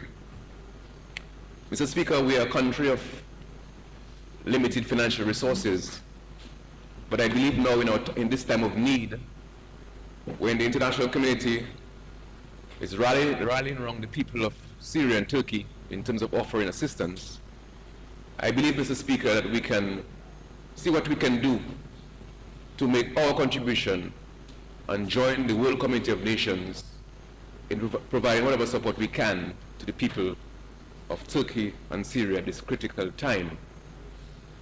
Mr. Speaker, in 1971, I believe it was, this House committed $1,000 to the liberation struggle in South Africa. Member, it is about just congratulatory remarks, or if you want to extend your heartfelt sympathies, that's it. Okay. But it's not a time to spend 5 minutes speaking. So I would ask you to just stay focused, stay on track as per what's on the other paper. Thank you, Mr. Speaker, for your guidance. Mr. Speaker, I move now to Irvin Schillenford, he was the first Dominican to score a Test 100. He had an exemplary record as a batsman for Dominica, Windward Islands, Combined Islands, and West Indies. But for the fact that he was born in Dominica, Mr. Speaker, Mr. Schillenford would have gone on to bat alongside people like Roy Fredericks, Clive Lloyd, Viv Richards, and others. So that insularity that prevented Mr. Schillenford from going on to play many more Test matches, I'm hoping that in 2023 that persons who have the talent will be selected not based on where they were born, but based on their ability. I knew Mr. Schillenford very well. He was my neighbor in Goodwill. I lived on Rose Street. He lived on Francis Lane. And so our families are very close. And so his death really is a loss, not just to the country, but to me personally. I'm hoping that Mr. Schillenford, his life, his exploits in cricket will serve as an inspiration to young people that you can achieve great things if you put your mind to it. And finally, Mr. Speaker, I want to also extend condolences to the family and friends of Mr. Melvin Constant, better known as Solo. I was lucky enough, I didn't know him in his prime when he won the crown in 75, 76, 77, and I believe sometime in the early 70s, so he won the crown 4 times. But I was lucky enough, Mr. Speaker, to witness him perform at a King of Kings show in New York. And that was one of the, perhaps the most enjoyable shows, calypso shows, that I've attended. I've attended many in my lifetime. I think Solo will go down in history as one of Dominica's greatest calypsonians. And that song, Mass in the Cemetery, this iconic song, that song, believe me, I see it as great as Frank Sinatra's My Way or Otis Redding sitting on the dock of the bay. Senator Douglas. Yeah. Okay, Mr. Speaker. Okay, Mr. Speaker. By the time you finish, there'll be no more time for other members to get an opportunity. Thank you very much. Thank you very much. Yes, so, Thank you very much. Thank you, Mr. Speaker. And I see you have a prelude of things to come. But yes. Mr. Speaker, I join Senator Douglas in extending condolences to the people of Syria, and I will help him a little. I think the official name is Turkey. I think they did that change some time ago. And when we sent a note to them yesterday, we did in fact correct it properly. We spelled it properly. So yes, we join you in doing that. And we too are in sympathy with them. Mr. Speaker, I rise to extend condolences in particular to the family of Irvin Shillingford. Unlike the senator, he wasn't my neighbor, but he is my cousin's father and the cousin of my 2 brothers who themselves play cricket. I wish to extend condolences to the family. I know it's a difficult time for them, but for the country that's in mourning, for someone who, in the prime of his youth, helped to get Dominica to punch above its weight as a small state and to make an indelible mark in international cricket. But I think for us, there's a lesson that Irvin and Grayson, Caleb Laura, and as we go to Thomas Kentish, and your good friend, Javanatian, I know you would say that there was a time when Dominica dominated cricket in the Windward Islands, but also made the West Indies. But the lesson for me is they did that. Honorable Minister, yes. Remember what I told the Senator. So yes, stay focused, stay on track. Yes, let's deal with the congratulatory message and let's move on. But no, it is important. Yes. Thank you, Mr. Speaker. I will, follow your instructions. But it would be remiss of me not to make mention of the fact that Irvin Shillingford made that contribution when there were less facilities, but we were able to achieve more. And I think this is why we need to recognize the contribution that he's made. So I think perhaps, we need to reflect on that. And that is the point I wish to make. I am not seeking to follow my friend, since in fact he's the one following me. And I want to congratulate him and all of us who are now members of the House, those especially the new members of the House. But Mr. Speaker, I also want to take the opportunity to congratulate my constituents, Alec Afanas, who himself is leading the Windward Islands team. And I'm hoping that he will follow the footsteps of Irvin Shillingford. And that as we seek to provide better facilities, well, I know the politics of West Indies cricket, but I am satisfied that they will have no choice.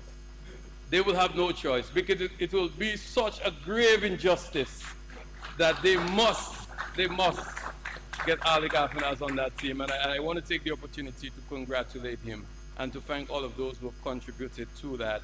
I see the chairman of the Grand Bay Village Council here who has provided the support and those who have volunteered over the years to help him in achieving his position, Rafa and Teacher Willie and the rest of them. So I wish to extend congratulations. Thank you, Mr. Speaker. So I will just take one more. So decide who is going to yield. Yeah. Okay. Okay. Yes, proceed, Minister George. Thank you, Mr. Chair. I too want to add my voice in expressing my sincere condolences to the family of the late Irvin Shillingford. Arguable, Irvin was one of the best batsmen Dominica and the Windward Islands could ever produce. And his contribution is very significant, as the speakers before me mentioned, and it's important that we become aware of his contribution and use that as a benchmark going forward. And it's important to note, Mr. Speaker, that Irvin succeeded in a time when there was so much competition in the regional level. And through all these hard times, Irvin was able to succeed and represent Dominica to the best of his ability. So we want to extend our sympathies to his family. The Minister of Sport visited his family and expressed our sympathies in person.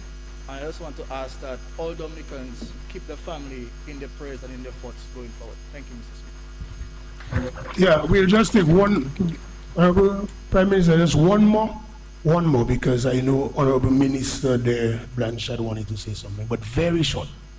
Thank you, Mr. Speaker, and I will be very short. I also want to express condolences to another Irvin, our dear colleague, Dr. McIntyre, Irvin McIntyre, on the recent passing of his dear wife. Our condolences. I'm sure. Thank you, Mr. Speaker. Yes, okay. All I would like to say is I would just like to congratulate all members on both sides of the house for their, those who were victorious at the polls. Congratulations. A round of applause to them, please. And all members who were nominated to be senators, a round of applause. I won't say too much about Irvin Shillingford. Irvin Shillingford and my family go way back. So I just want to just, big him up, big up his family, because it was very long already. So let's proceed.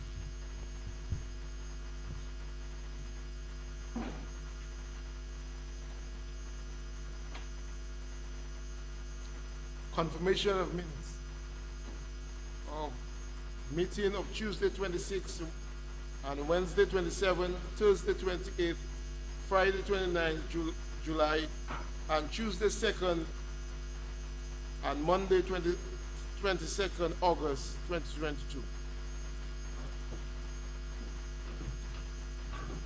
Mr. Speaker, I beg to move that the minutes of the meeting of Tuesday 26th and Wednesday 27th, Thursday 28th, Friday 29th of July 2022, and Tuesday 2nd August 2022, and Monday 22nd August 2022 be confirmed as circulated. Mr. Speaker, I make a second motion. It has been moved and seconded that the minutes of the meeting of Tuesday 28th and Wednesday 27th, Thursday 28th and Friday 29th of July 2022, and Tuesday 2nd of August and Monday the 22nd of August 2022 be adopted. Those in favor? Those against? The ayes have it. Announcement by Speaker.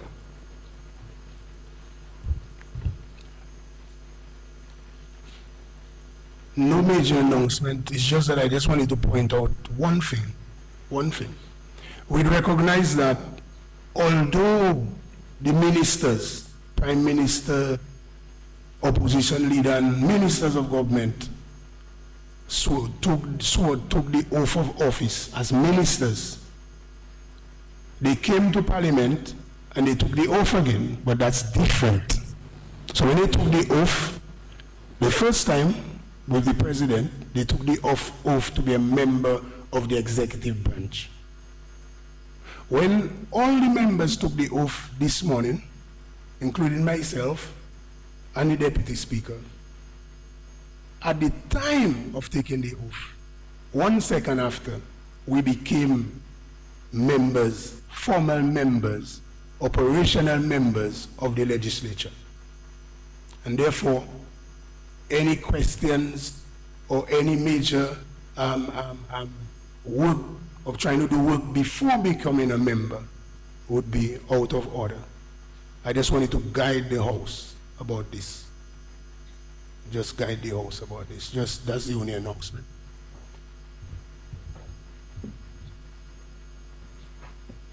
Presentation of papers. Mr. Speaker, I beg to lay on the table the following papers. 1, Proclamation dissolving Parliament, SRO number 32 of 2022.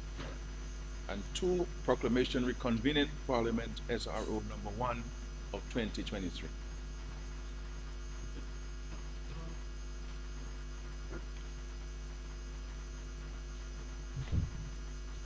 Yes, yeah, it's good now. Mr. Speaker, I beg to lay the following papers on the table. Schedule of supplementary appropriation for the period July 2021 to June 2022. Dominica Agricultural, Industrial and Development Bank Financial Statement 2021 and 2021 Debt Portfolio Review Report. Government notices.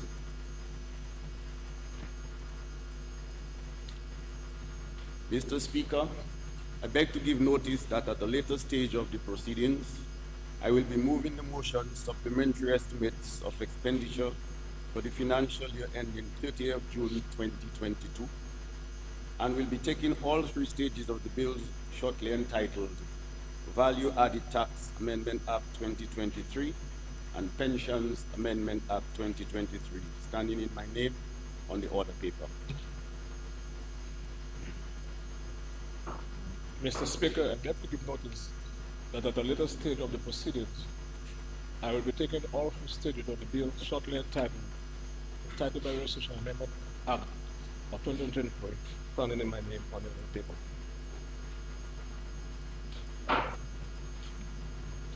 Mr. Speaker, I beg to give notice that at a later stage of the proceedings, I'll be taking all 3 stages of the bill shortly entitled Stamp Amendment Act 2023, standing in my name on the order paper.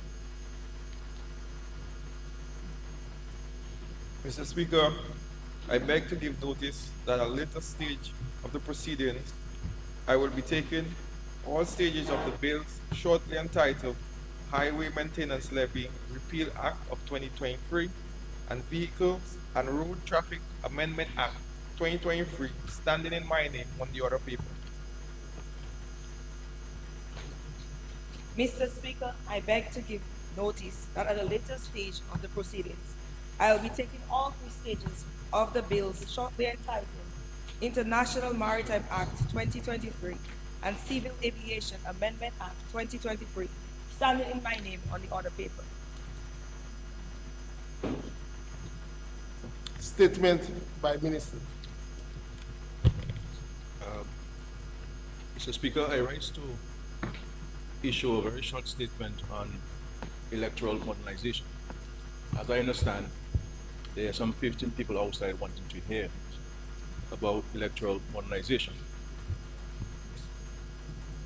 I want to say to the Parliament, Mr. Speaker, that since the engagement of Sir Dennis Byron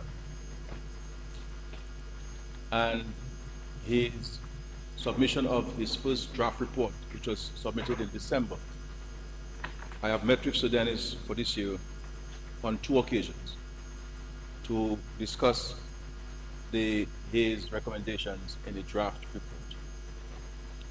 There would have been a third meeting yesterday at 3 p.m. with Sir Dennis Byron. And Sir Dennis Byron requested a postponement of that meeting. Because of the importance which myself and this government place on electoral reform, I indicated to Sir Dennis Byron that I am prepared to meet with him today, February 7th, at 1:30 p.m., notwithstanding the fact that Parliament takes precedence over all my other engagements. I've decided to set this meeting for today. So I shall meet with Sir Dennis Byron today at 1:30 p.m. And my hope is that this will be the final meeting that we will have before he submits his final report. I also want to say to the Parliament and the people down there that in the terms of references of the engagement of Sir Dennis Byron, the drafting of legislation was not part of it. At the request of Sir Dennis Byron and the chairman of the Electoral Commission, I authorized the engagement of a legal drafts expert to draft all of the legislation to form part of the submission on electoral reform. And as Minister of Finance, I provided all of the resources to pay for the legal consultant to draft those legislation. I have said to Sir Dennis Byron, and I will say to the Parliament of Dominica, to the people of Dominica, that this matter is the matter that I wish to put to rest once and for all in our country. And I wish to come to the Parliament to seek parliamentary approval of the new legislation by April of this year, so that the process of implementation can begin immediately thereafter. And so I'm hoping that this meeting this afternoon, Mr. Dennis Byron, will be the final one, and that we will receive the final report from Sir Dennis Byron the soonest, so that there can be consultation with stakeholders. Because consultation with any politician or any group of politicians is not the final point of consultation. The people of Dominica must be consulted on this very important matter of their right to be given, the right to vote in Dominica, if they so choose to register and to vote in Dominica's election. So I want to make it very clear, Mr. Speaker, that we shall continue to engage in this matter of electoral reform with the highest sense of transparency. The highest sense of transparency.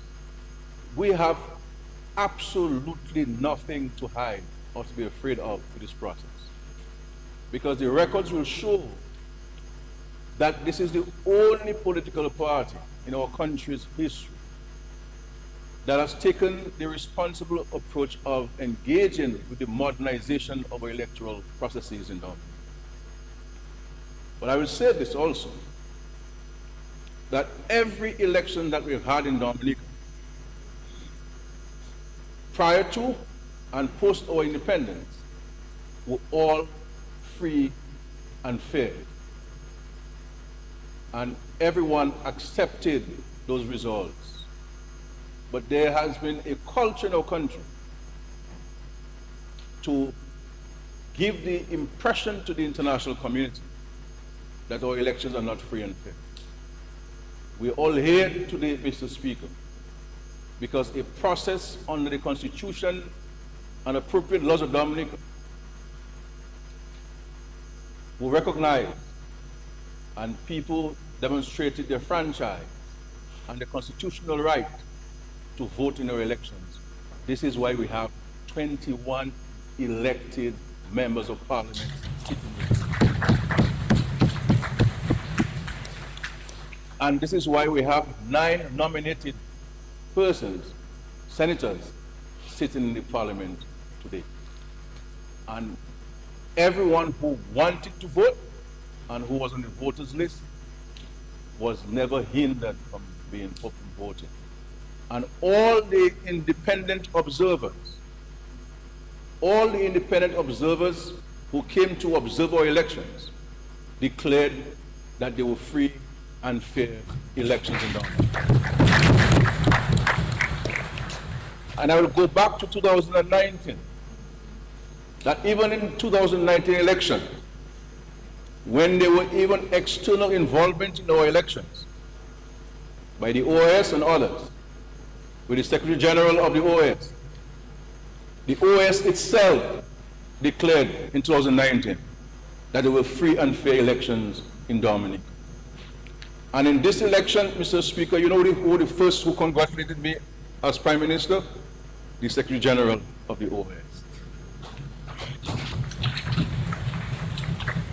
And so it is a disservice to our country and right-thinking Dominicans. Forget about your political persuasion, but be guided by your conscience and your commitment to our country and your professed love for Dominica and your gratitude to our country that has given all of us what we have, that we must not give the international community the impression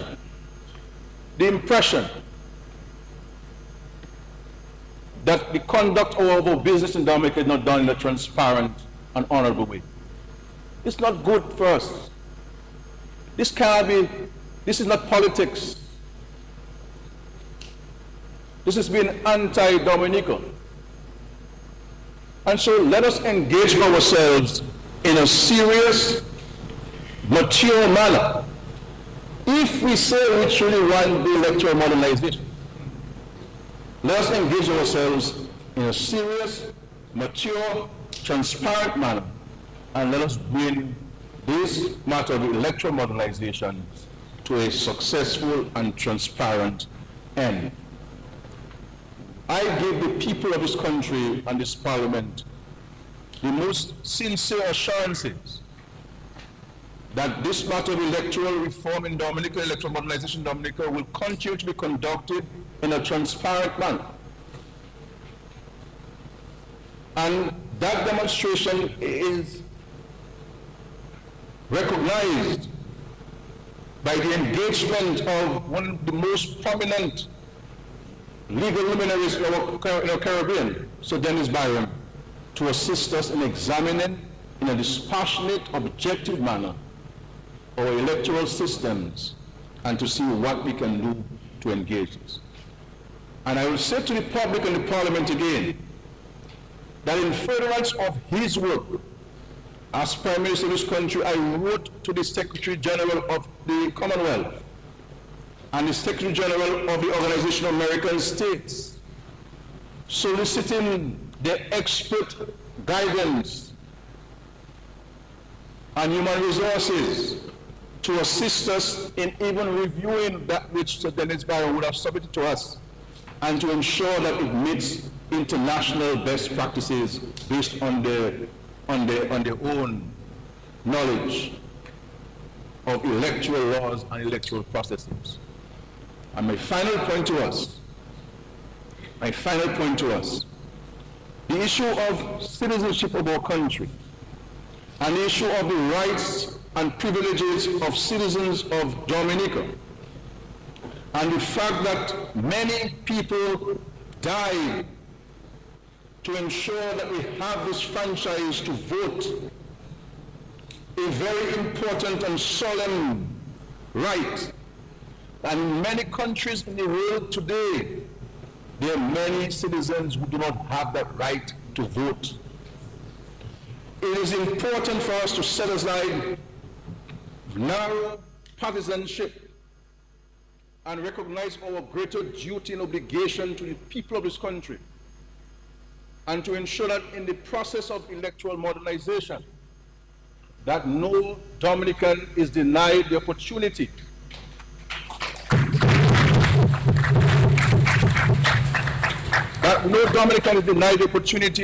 to get registered if he or she so chooses, and thereby denying him his right or her right from voting or elections.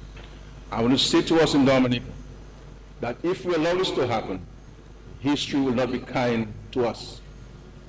And we shall live with our consciences being haunted by our letting down of our forebears who fought to get us where we are today as a free-spirited, independent, democratic country. And so let us not, I'm not in this politics business, Mr. Speaker. I am here in the Parliament for 23 years, January 41st passed. So I'm not in this business of playing politics and everything, Mr. Speaker. This as a history of student, as a student of history, and somebody who has a very strong ideological view on these things. We must not come here to play politics in this country on this day. And we're not on this side afraid of any modernization processes, because we know that under any circumstances, when we present ourselves to Dominica, they will put us back in a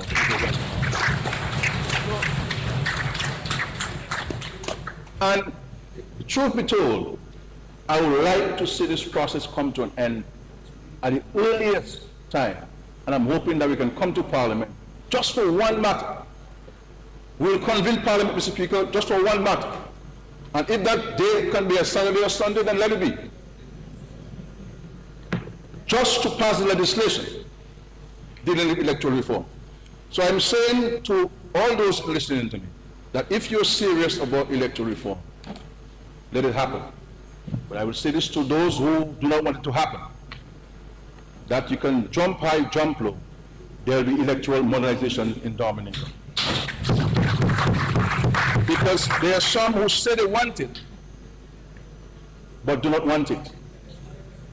Because they want to continue to give the international community the impression that this government doesn't want electoral modernization or electoral reform in Dominica. And so I'm saying to all that I want it. And I want it now. And we will put all of the resources to ensure that it happens in the likeness and the image of the Dominican people. Thank you, Mr. Speaker.